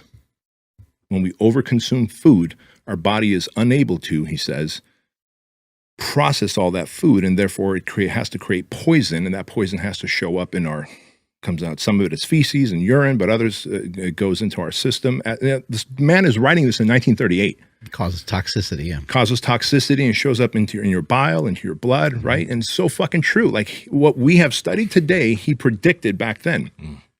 Overconsumption of food, overconsumption of sex. Overconsumption of sex, because it will lose. Sex is a very powerful drawing thing. However, a man can get consumed by it so much that he will lose his focus on his definitiveness of purpose. And in the absence of purpose, a man will dig holes in his life, no different than a German shepherd will dig holes in your backyard when it doesn't have a routine, when it doesn't have a sense of purpose, and you're not playing catch with it every day at the same time. I've got a German shepherd. I know her name is Cookie. And so a man will dig holes in his life through infidelity, stress, anxiety, pornography, drugs, alcohol, vape pens, all these things, all these vices that control you when you are oversexed. Sex, just like a cocktail, you've got to have it as a reward. And you wouldn't just, at least I would hope that you wouldn't just drink anything. Like, I guess when I was younger, I was drinking Natty Lights because they were cheap. Speaking of Natty, did you hear that Michael Hearn is all natural? He's going to be here tomorrow. We can talk to him about Yeah, that's right. Please let him know. But today, if I'm going to have a cocktail, man, I'm going to have Chopin vodka with like real fresh squeezed pineapple juice. I'll have one cocktail, maybe two if I'm feeling saucy, and that's it. That's it. I'm not going to wake up with a hangover because it's fucking potato vodka. It's like the good shit. But I share that with you because oversexed, and I know this from firsthand experience, you just want more and more of it because it creates validation, creates approval, and then you lose track of what you're supposed to be doing, your definitiveness of purpose. And then when you're not fucking, you feel a sense of hollowness and emptiness, and that's where the anxiety, when there's a space in the man's heart of hollowness and emptiness, it is only filled by anxiety and depression in the absence of purpose. And so if you don't have purpose, and so it's overconsumption of food, overconsumption of sex, and then sharing your opinion when it's not asked for. When a man will constantly share his opinion when it is not asked for, he is seen as a weaker, attention-seeking, validation-needing man, and no man should be seen as that. So my opinion is it's unnecessary, and I speak from firsthand experience. And secondly, if our job of all men is to leave people better than we found them, and I really believe my job is to leave people better than I found them. Mm-hmm. I can tell you that there was one woman who 2 days after we had sex, killed herself. Not because of me, I don't think. She apparently grabbed her boyfriend's gun and killed herself. But I had no business fucking a woman that had a boyfriend, did I? So, just because you can and you're a high-valued man leaves people better than they found them. A high-valued man can control his consumption of everything. A high-valued man will live a life of definitiveness of purpose and not become a drifter who seeks to plug his umbilical cord into everybody else's belly button. Yeah, I think sometimes not acting on stuff is a very powerful thing that a man can demonstrate. Mm-hmm. Somebody does get loud, somebody does get charged up, and you don't kick their ass because there's no threat, there's not a reason to, but you could, right? I think there's situations where it doesn't make sense to abuse that power, or high-powered men that will take advantage of their situation with women, and will take advantage of wherever they can, take advantage wherever they can. And it's like, well, from what I've seen, I've always admired the guys that I think are showing the constraint, You're like, oh man, that girl's really sweating that guy, but he's you know, I don't know what he's doing behind closed doors, but but it's looking like he's keeping it together, and it looks like he's playing it cool. And you respect he's not that putting guy. on any vibes. No, not only do I respect him, those are my favorite people. Yeah. 100%. Yeah, same. On the idea of getting stronger, you made a video that I've never made any videos. You haven't. There's this one. I don't know why it's coming to mind, but you made this video about naturals having to get stronger. So when I saw that, I was curious, like, does the extent that they can continue making progress, is it different from individuals who are on gear? Do they not have to worry about getting stronger as much as naturals do? Because I want to mention something that I noticed when I started focusing on strength training.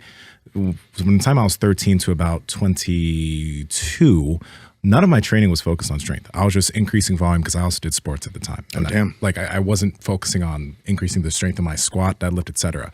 After I did my first few shows in my off season, I was like, okay, I'm bored. Let me get some powerlifting and let me get stronger. And noticed a big progression into, like, it was like that year. You started gaining muscle. I started gaining, it was like newbie gains again. And I put on quite a bit of weight because I was getting stronger. And then I was like, oh, so all this stuff is easier because now I'm getting stronger and I'm getting bigger. And that was it's like a key unlocked for me. But do you think that individuals who are on gear, is that not as much of a concern? I think it's as much of a concern, but individuals who get on gear have another variable to play with, and they can pay less attention to their training quality and training design and still make gains by either riding out however much gear has going for them, or incrementally increasing the gear when they reach problem areas. So someone's like, yeah, man, I really can't get my lower back to pop out. Trend goes from 500 to 700 next prep. Like, I did it. Like, okay. But underlying mechanisms are still the same. You know, if you are drug using or drug free, your ability to get stronger over time in sets of 5 to 30 repetitions is the easily the best correlate in the real world to show you that you're getting more muscular. Yeah. And if you think you've gotten more muscular, but your lifts haven't gone up for reps, it strains the imagination as to what really actually happened.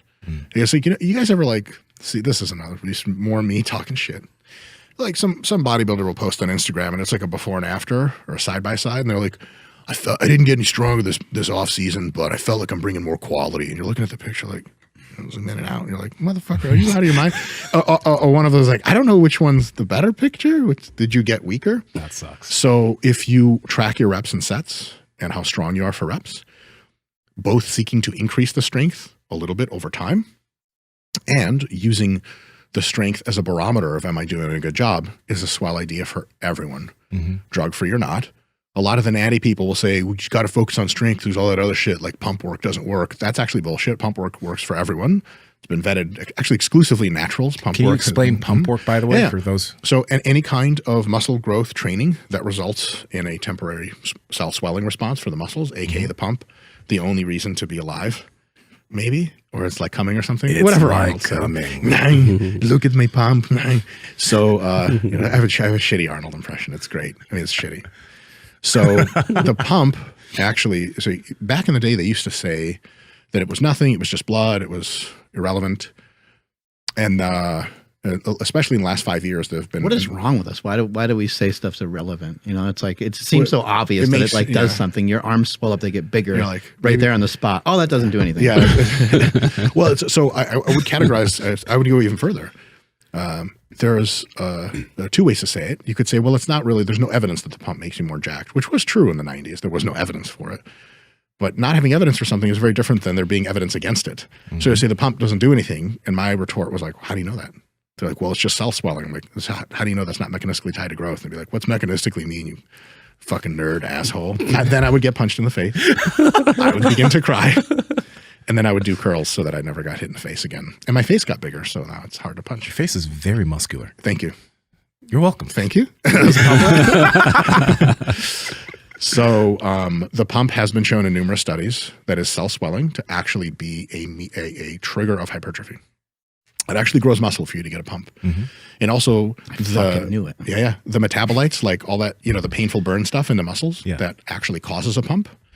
The metabolites themselves also grow muscle. And the production of tension over multiple repetitions through a large range of motion also causes a pump, and that tension also hypertrophies you. So not only is the pump actually causative of muscle growth, It's an excellent correlate of muscle growth. You say, try to figure a way out, oh, how does that not apply? Well, hold on a second. So off season, guys get huge ass pumps, right? They also grow a lot. Pre-contest, worse pumps. That's not an accident. That's not by accident. So having a pre-swollen cell already, tons of glycogen in it, being fresh. You guys know how if you're super fatigued, you actually can't get that great of a pump. But if you're fucking post-deload, you're like, oh my fucking God. So all that stuff adds up, and it turns out the pump actually works.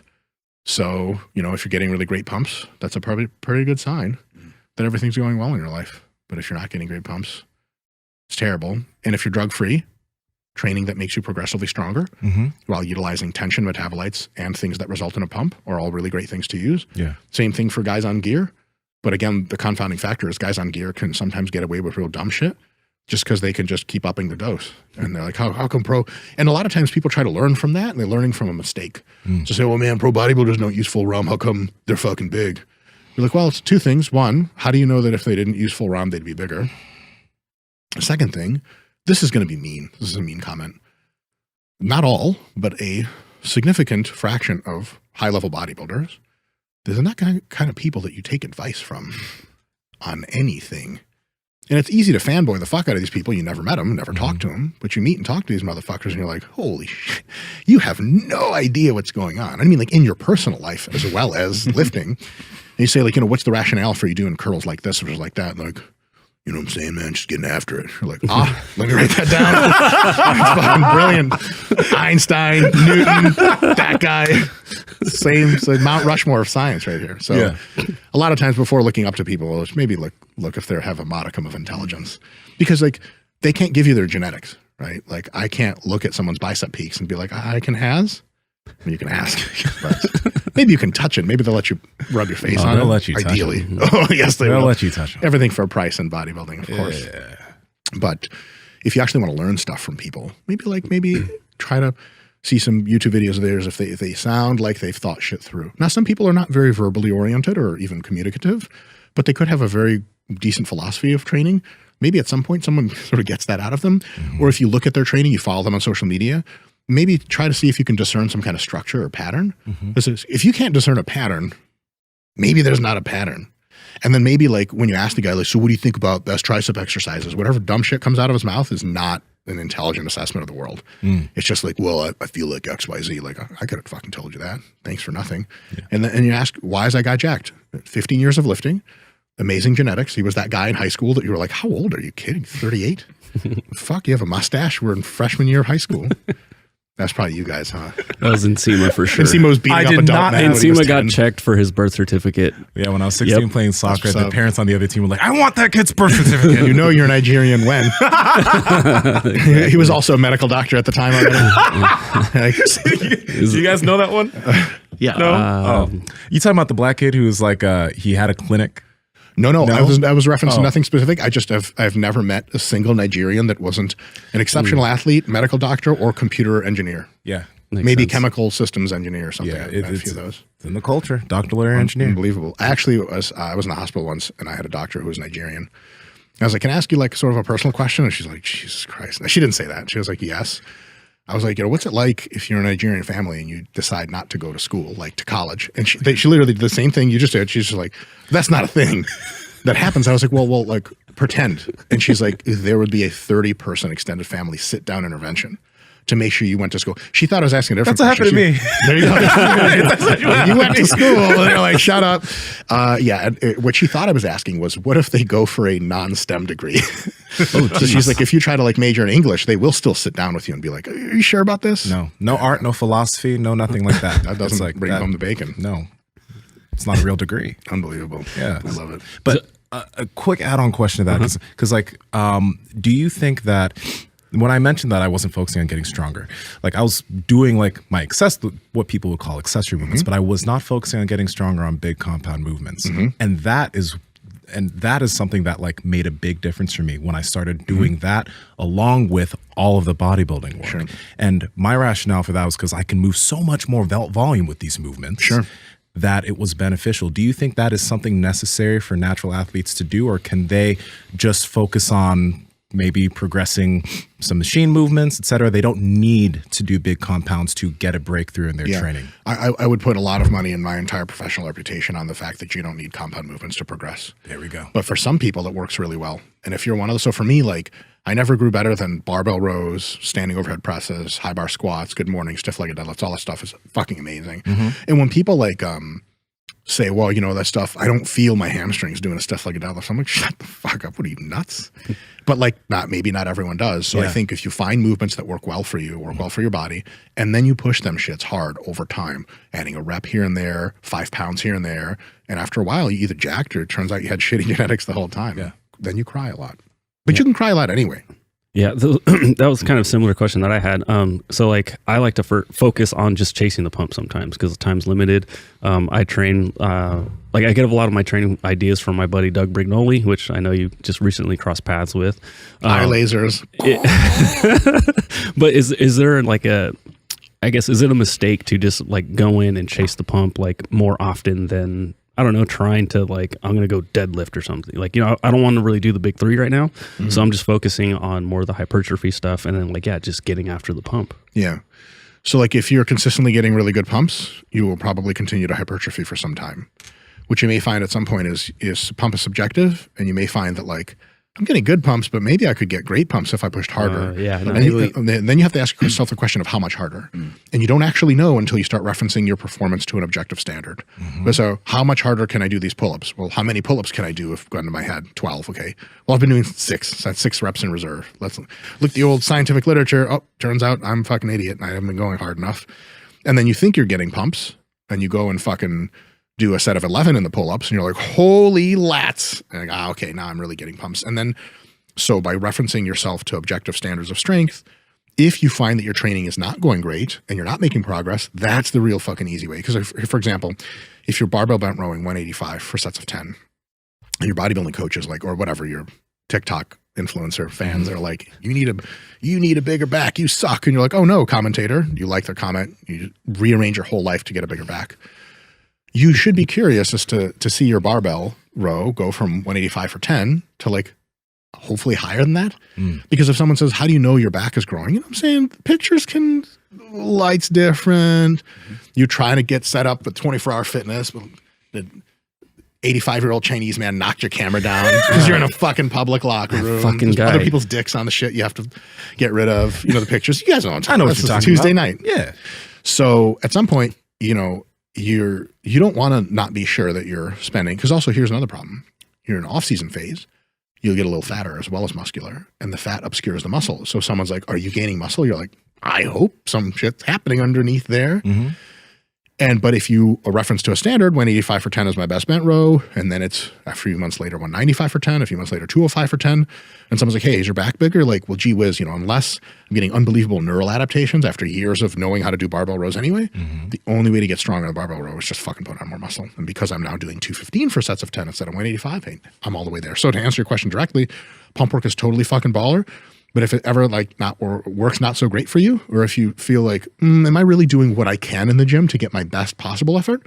Then I would still train for pump, but reference your reps and sets. Because like a set of 15 will get you a baller bicep pump. A set of 16 with the same weight next week could give you a slightly better pump, et cetera, et cetera, et cetera. Is it wise to try to select stuff that allows you to like lift more weight? As far as bodybuilding stuff? Yeah, as far as bodybuilding goes. So at the end of the day, you want to make sure that the target muscle or muscles are being stimulated and there are a limiting factor. And there are ways in which muscle stimulation and adding weight work very well together. And there are ways in which you could sort of take a little off tangent side road and then you're not on the freeway anymore. You're on that service drive and everyone's going 80 and you're going 55 and you're like, what the fuck am I doing? You pull off, hills have eyes, you die because, you know, the crazy people kill you. So in any case, if we say, okay, I'm going to be doing pull-ups, I'm going to be doing a full range of motion all the way up and down. And pull-ups allow me to put a shitload of tension through my lats because I'm doing like sets of 5 to 10. I might even use some weight. And then the answer is, you know, am I trying to put as much force to the muscle as possible? The answer to that is yes, because we're targeting the muscle properly and we're going through full range of motion. However, if you subvert those two things in chasing for the max numbers, then all of a sudden you're not really training that muscle anymore as much as you could be, using other muscles and differences in the movement to make up for it. to say, oh man, I can really lift a lot if I do deadlifts from a rack position instead of from a low position. Okay. Like, does your glutes work more? Well, they actually work less because they don't get a stretch. So they grow less. So why the fuck are you doing that? Well, you can lift a lot of weight by distributing the effort between a ton of muscles and lowering the range of motion. And then you actually get less stimulus, but you get to look cooler. As usual, the girl in the gym sees you rack pulling and she's like, I need to be on your fucking dick right now. Every minute of my life has been pointless up until this moment. I finally discovered my purpose. That happens a lot with rack all pulls. the time. Yeah, it does. That's a good reason to use them. Yeah. Like, I didn't want to use rack pulls, but your boy got horny. You know what I'm saying? These gym girls. Yeah. And really just over accentuate the thrusting aspect of it. So they know. So they know, let the weight like slam down on the rack so that they hear it. And then just, Before I do my rack pull, I like to turn to whoever it is I'm trying to seduce and I go, watch this. Yeah. With the eyebrow pump like that? That was pretty good. Yeah. Oh, yeah. Like kind of The Rock, but like double eyebrow. I'm like The Rock if he was like significantly worse at everything than he is. Shorter, less jacked. I can't do all the faces. The Rock faces. How does he do it? But you're probably stronger. But nearly identical. I'm not stronger than The Rock. I would say more training volume than him. Mike, you are like, better range. Very range. charitable. It's like telling a race walker they're faster than someone. You're like, over time, you get places that are further away, and you're great. I'm the race walking equivalent of bodybuilding. That's what I am. You guys have a shitty guest on your podcast today. Well, actually, no, I think we can reliably say, this is the second time I'm saying this, but you probably do have the most muscular face off of anyone we've had on the podcast. Yeah. I'm trying to think of, do we have more muscular jawlines that we've... Oh, now he's flexing on us. Just biting down. Fellas. Yeah. Oh, my God. Yeah, I'm proud of that. Power Project family, if you're trying to increase your muscle mass, if you're trying to lose body fat, if you're trying to stick to your nutrition plan, if you're trying to get fit, pretty much if there's anything you're trying to do for your health, we know that sleep is the biggest determining factor to help you get from point A to point B. That's why we've been sleeping on 8 Sleep mattresses for probably more than 2 years now. And the main reason is the technology behind the Pod Pro. Now, the Pod Pro is like the Tesla of beds. It will change its temperature based off of how you're sleeping during the night. And if you have a partner that's sleeping on the other side, they could have their own temperature settings. We all sleep hot here, and I used to wake up in a puddle of my own sweat. Gross. That doesn't happen anymore because of the 8 Sleep mattress, and I've been getting the best sleep of my life. Now, if you don't want to replace your mattress, you can just get the Pod Pro cover, and you can put that over your current mattress to get all the benefits of 8 Sleep. But if you also need to replace your old nasty mattress, you can get the Pod Pro cover and the 8 Sleep mattress. Andrew, how can they get it? Yes, you guys got to head over to 8sleep.com/powerproject, and you guys will automatically receive $150 off of your order. Again, 8sleep.com/powerproject. Links to them down in the description as well as the podcast show notes. Everybody, if you got low testosterone, I think you should be on something. If you're a guy and you're walking around with 250 test level, you should be on something. Yeah, that's unhealthy. So I'm not the guy that's saying don't do it. I'm just saying the guy, understand what you're doing. And if you're doing it for the benefit to look great, it's the wrong reason to do it. If you're doing it to be healthy, do it. I think we should segue into these duck eggs. Real quick. Real quick. Agreed or no agree? Do you guys disagree? I agree. And there's one thing I was going to mention. I mentioned that Kenny KO video because all the things you just said right now, the video was when Kenny was saying, oh, but as you get older, your test goes down. And you immediately said, no, it doesn't. Right. No, it doesn't. And what that showed is like most guys in their mind, they're like, yeah, when I get in my 30s, my 40s, my test is going to go down. And we literally just did a podcast with this guy, Dan Garner, and he talked about how literally your mindset, your belief systems, and obviously your habits can affect your hormones. Yeah. If you believe that's going to happen to you. Wait a minute. Hold on. Stress will lower it? Yeah. The belief of something too heavy for you, the three plates on bench, can't get past it. 3 plates is too heavy. It's 3 plates. The mind just destroys you. And I wish that maybe that's one of the benefits I had is that my mind went the other way every single time. Can I be stronger than Jeff Magruder on the bench press and look better? Yep. Apparently not. Can I lift more than Doug Furness and look better? You can't be apparently not. You can't be strong when you're getting leaner. You can't be strong when you're fasting. But let's try. Where's the try in this? Listen, everybody's talking because they've never seen someone like you. You have all the quality. I think John Cena's doing it. But he is. I think but John he's Cena's not as doing good exactly looking. what it He's not as good looking as you are. John, Okay. you're good looking. Okay. I kiss you. You're good looking. No, John, you're not. But look at this. What is C.T. Fletcher said, right? When he saw you walking in back in the day. He hated me.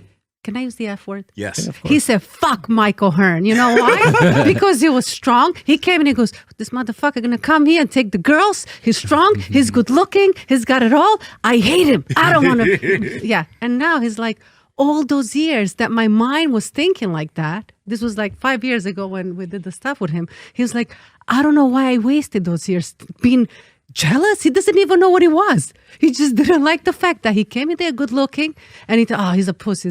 I'm gonna smoke him. And then Mike goes in and then Lily lifts everybody. Yeah. So like, you know, like you just don't know. And people do not, well, guys do not like to see that. And I don't know why. If I see a good looking girl and she's hot, I compliment her. I'm like, wow, she's hot. Honey, look, she looks good. But you then know later what I mean? on you say, what a bitch. But I think you guys are right that you guys get the luxury to have those mindsets around you. And all I was trying to do without even knowing it was trying to talk to these kids going,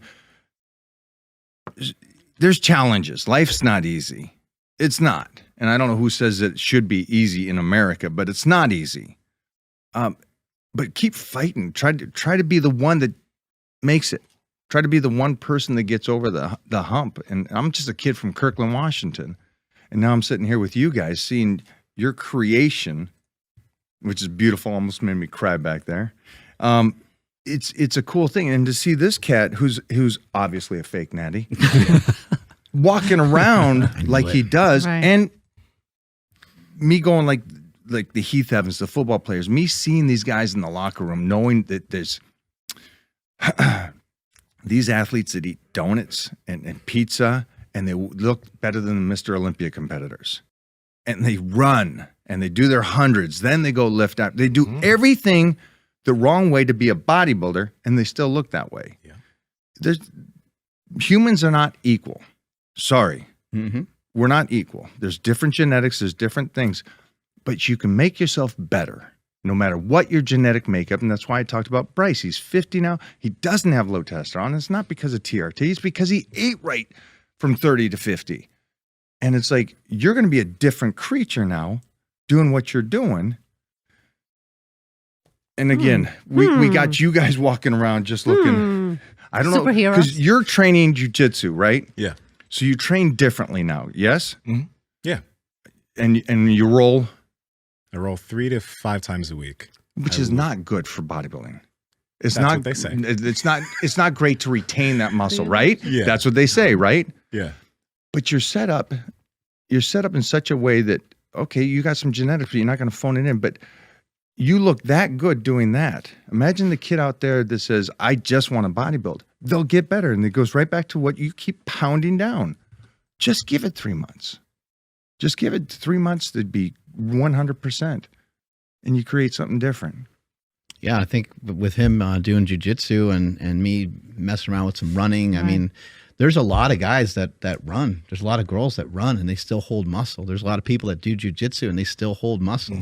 We heard all these things over the years. We've heard that, at Gold's Gym, it's always a thing to like find like the best parking spot. Like those big bodybuilders, they don't want to have to walk any certain amount of feet to the front door. They don't want to lose their gains.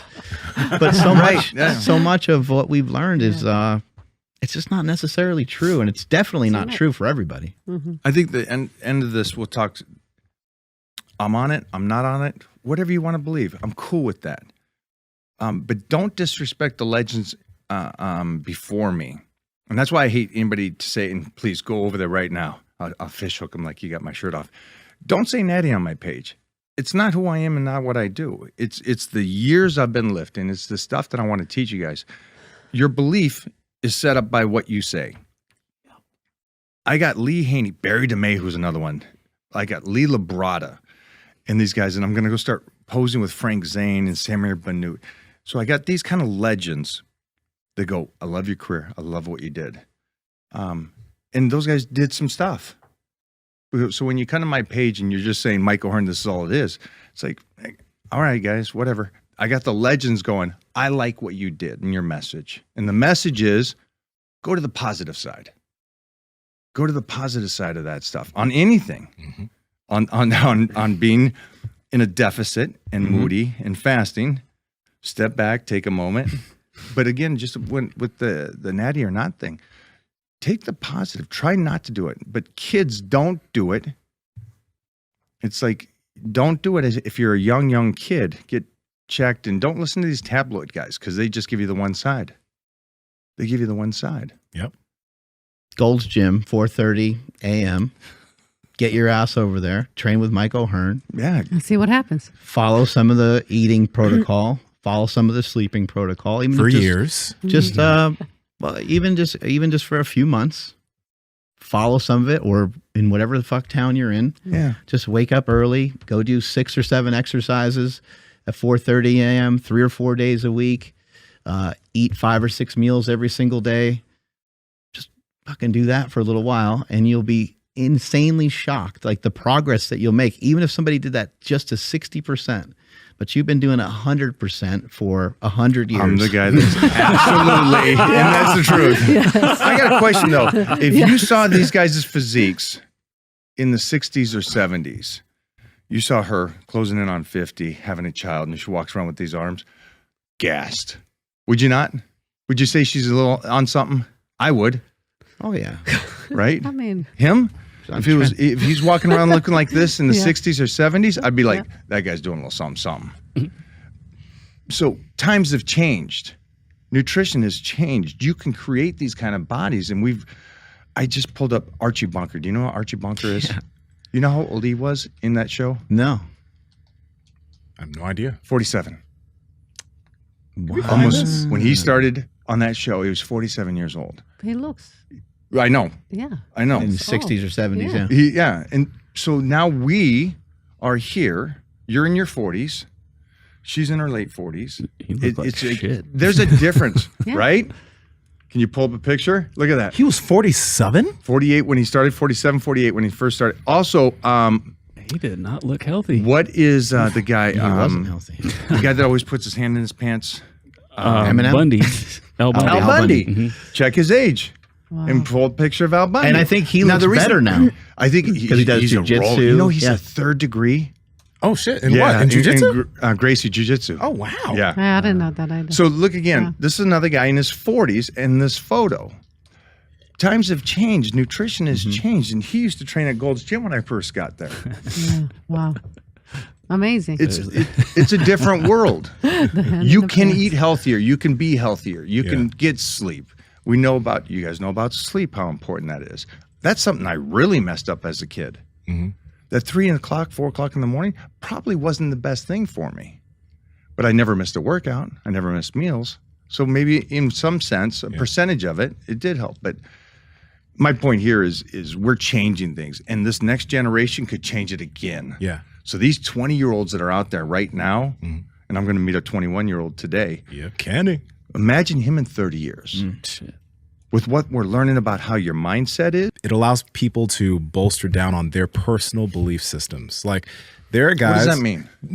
Greg Doucette. I'm going to say specific names because there are guys like this where I watch their videos. I'm like, you're giving people information, but you're allowing people to believe things that's going to make them not push themselves. So Greg makes all these natty or not type videos where it makes young guys are like, oh, well, yeah, that guy's on drugs, that guy's on drugs, that guy's on drugs. Right. There's no wonder why I look the way I do. So there's no reason for me to even try because I got to get on sauce to look like that guy. What's the point of him doing that? Well, it gets views. They all do that. Yeah. Yeah, it gets views and engagement. Like that stuff. It really it allows, and people are drawn to it because it allows them to be like, well, that's why I don't look that way. Not because of the work I do or not because of my genetics. I'm not that way because I'm not on TRT or test. But the other thing that I wanted to mention is when we were talking off camera, you were mentioning how when you started working out, the people that were around you, and I think you should talk about this, were some like high level guys that you didn't even realize. And when I came into super training a few years ago, in like 2015, all the guys were lifting more weight than me. But once I got around those guys that are lifting more weight than me, I just suddenly started magically lifting more weight, right? And you've been around elite people since you were a kid. 9 years old, I was first in newspapers, Seattle, Washington, Seattle Times and stuff, because I was doing half marathons. But I was already winning and jacked. And so I got this 9-year-old picture of me going through the newspaper, and I'm like this. And I didn't realize that it was a cool thing about who I grew up around. He also played soccer. I didn't play soccer. That's not true. There's no photo. It's Photoshop. If I want to see guys try to score for 3 hours and none of it, I go out with my buddies to a bar. But what you were talking about is Doug Furness, Doyle Kennedy, and Jeff Magruder. And Jeff was the guy I went down to, and he says, "Kid, you're too young to have a membership, but this is what I'm going to do. You put the weights away, and you can work out here." And he kept testing me. Okay, now that you've done that, let's do the workouts and all that stuff. And then by 14, I was already doing walkthroughs with the old take the person through the workouts. And I was like, okay, we got to do shoulder press, 3 sets of 8. And I was 14 years old. But I was around these guys thinking that these guys were the average. And if you guys go Google any of those 3, you'll realize they were the greatest. And Doug Furness, especially for me, because he was the athlete. He was the fullback, and his records still stand at his college. So it made me, and I'm going to ask you all this. It made me realize when I got older, is like my ceiling was here. The strongest deadlifter, squatter, bencher. That's where I thought. And then I went above it and said, I want to do what they did, but I want to be in great shape like a bodybuilder at the same time. And on top of that, Bruce Lee was one of my biggest idols. I wanted to be athletic and martial artist. Now, hold on for a second, because there's a point to this. I took something that, is it possible? I don't know. I think I did pretty well doing gladiators in my 20s, 30s, 40s, and going on 50s. So I've been healthy for a long time and been able to be active. My question is, why did I go, I can do what they did, but better? Instead of me going, well, if they're the greatest, I should be down here. So why do people instantly go, like you said, I'm telling these guys, you're listening to tabloid guys, like the guy you just said, that says, everybody's on it. No, you were on it.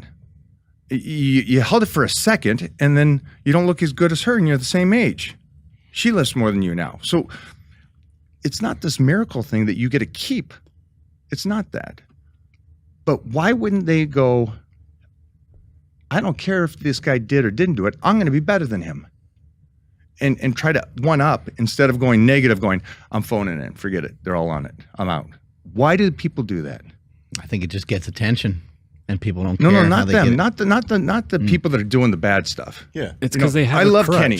I love Kenny. Kenny's a nice guy, and I said to him, I said, the point of me trying to pull Mona in there is that you guys give information. Give all of it. Give all the information. It's like there's women out there that are walking around stronger than guys, and they're not on anything. They're females, and you're saying a guy can't be somewhat muscular?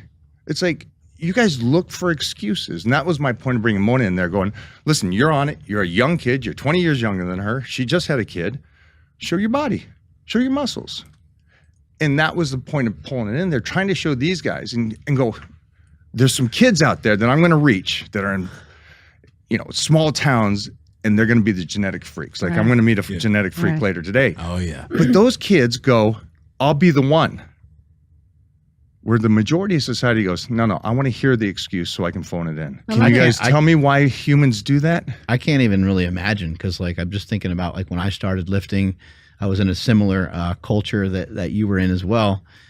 And I think some of these people that make some of these posts online, they do get a following, they do get some people behind them. But I think a lot of it is like you're saying, a lot of it's a lot of young kids. Because the young kids just started their journey. They've been lifting for a few months. They didn't really see a big difference yet, because maybe they haven't stuck with it long enough. They probably just haven't been consistent enough yet.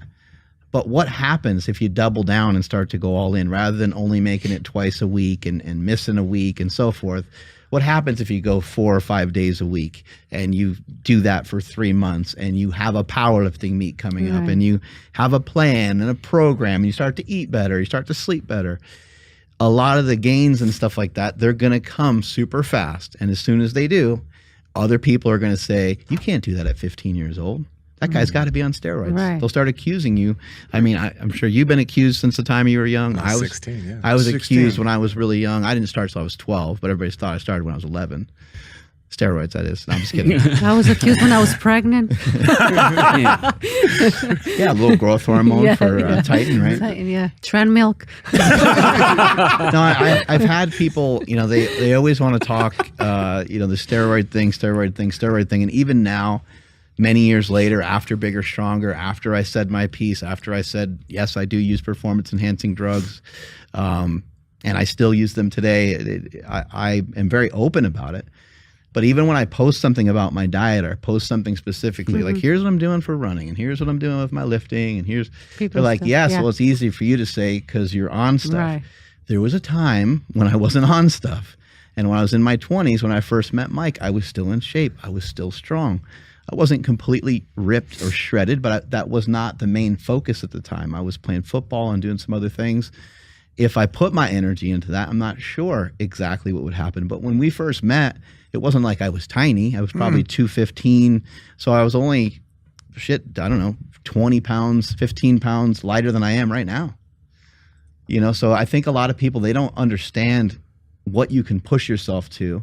We don't have any idea of what the limits are.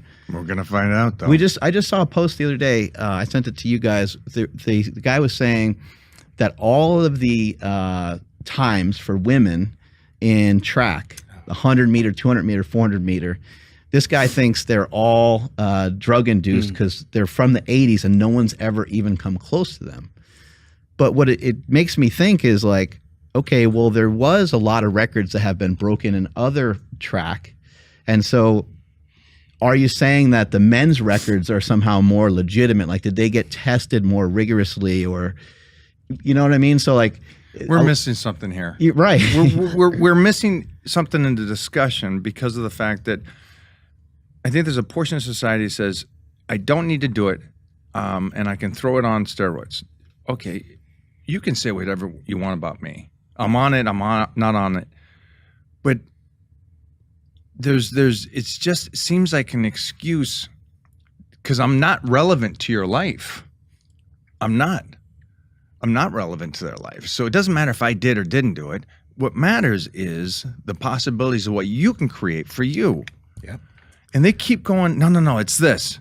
Yeah, but but hold on, because the point is, they can say whatever about me. I've been in the magazines forever, but they can't say that about her. It just went through a pregnancy and looked the same before, during, and after. It's like, wait a minute, a woman can be on steroids and have a baby? I mean, that's just, so nobody's going to say that. Not any human, no tabloid guy's going to go, no, you can be. You can't be, especially at her age too. That was another thing. We're old in society's standards. How old are you, by the way, so people know? I'm mid-50s. You're mid-50s. Do you mind? I'm going to be 47 in 2 weeks. And I mean, can the camera just hit both of them real quick? Like, can we just do I'm taking the shirt back off. Like, just settle down. No reason to get hyped. It's they keep going to that. Drop that. Because I think, and I think you are 100% at this point. Tell me if I'm wrong. You want to keep what you have and make it a little better in a productive way, a useful way of less pain waking up and more active and more movement. Is that right? Yeah. So the point of, and you want to keep what you're doing. That's why you've done what you did. And it's also, why would you want to change? It's like a beautiful physique already. You walk around like a Greek god. Society thinks that you get to keep this stuff. If you're going to do it, I don't care. Do it. I know, but they don't know. But just know the full consequences of doing it and not doing it. You're going to look great for a moment. But if you're a kid, if you're in your teens, don't do it. Don't do it, because you're such a young pup that your body's working so productive for you. And you guys can speak about this. A teenager doesn't need to do that stuff. It's not going to necessarily impact you being bit by the iron bug and wanting to go to the gym every fucking day. Right? That's the thing I think that's missing, is that you need that habit. Yeah. And if you're going to take steroids, it's going to be super helpful if you are already addicted to lifting or exercise in some way. So with or without them, there's still a lot of work that needs to be done. And I think that people like they like to hold on to the limiting factors. And even with some of what we're saying right now, people are like, yeah, but Mike, you're still on shit. You know, like they'll still go back to that. But there's zero, like, let's just say that all of us on this show, let's just say we're super obsessed with getting out the truth. Right. What truth would it be? What test would it be? How would we do it? And even if we did do it, what would people say? They would be like, well, Mark paid for it and those guys are friends. And I mean, he's off there's cycle. He's off cycle. He's down. There's not anything we could do because people will still say, oh, even the Olympians, those guys are on shit too. And they figure out ways of passing the test. So there's no way to, for us to share something that people would be like, oh, that's cool. He is natural after all. Hi there. I know you guys like this video, so check this one out.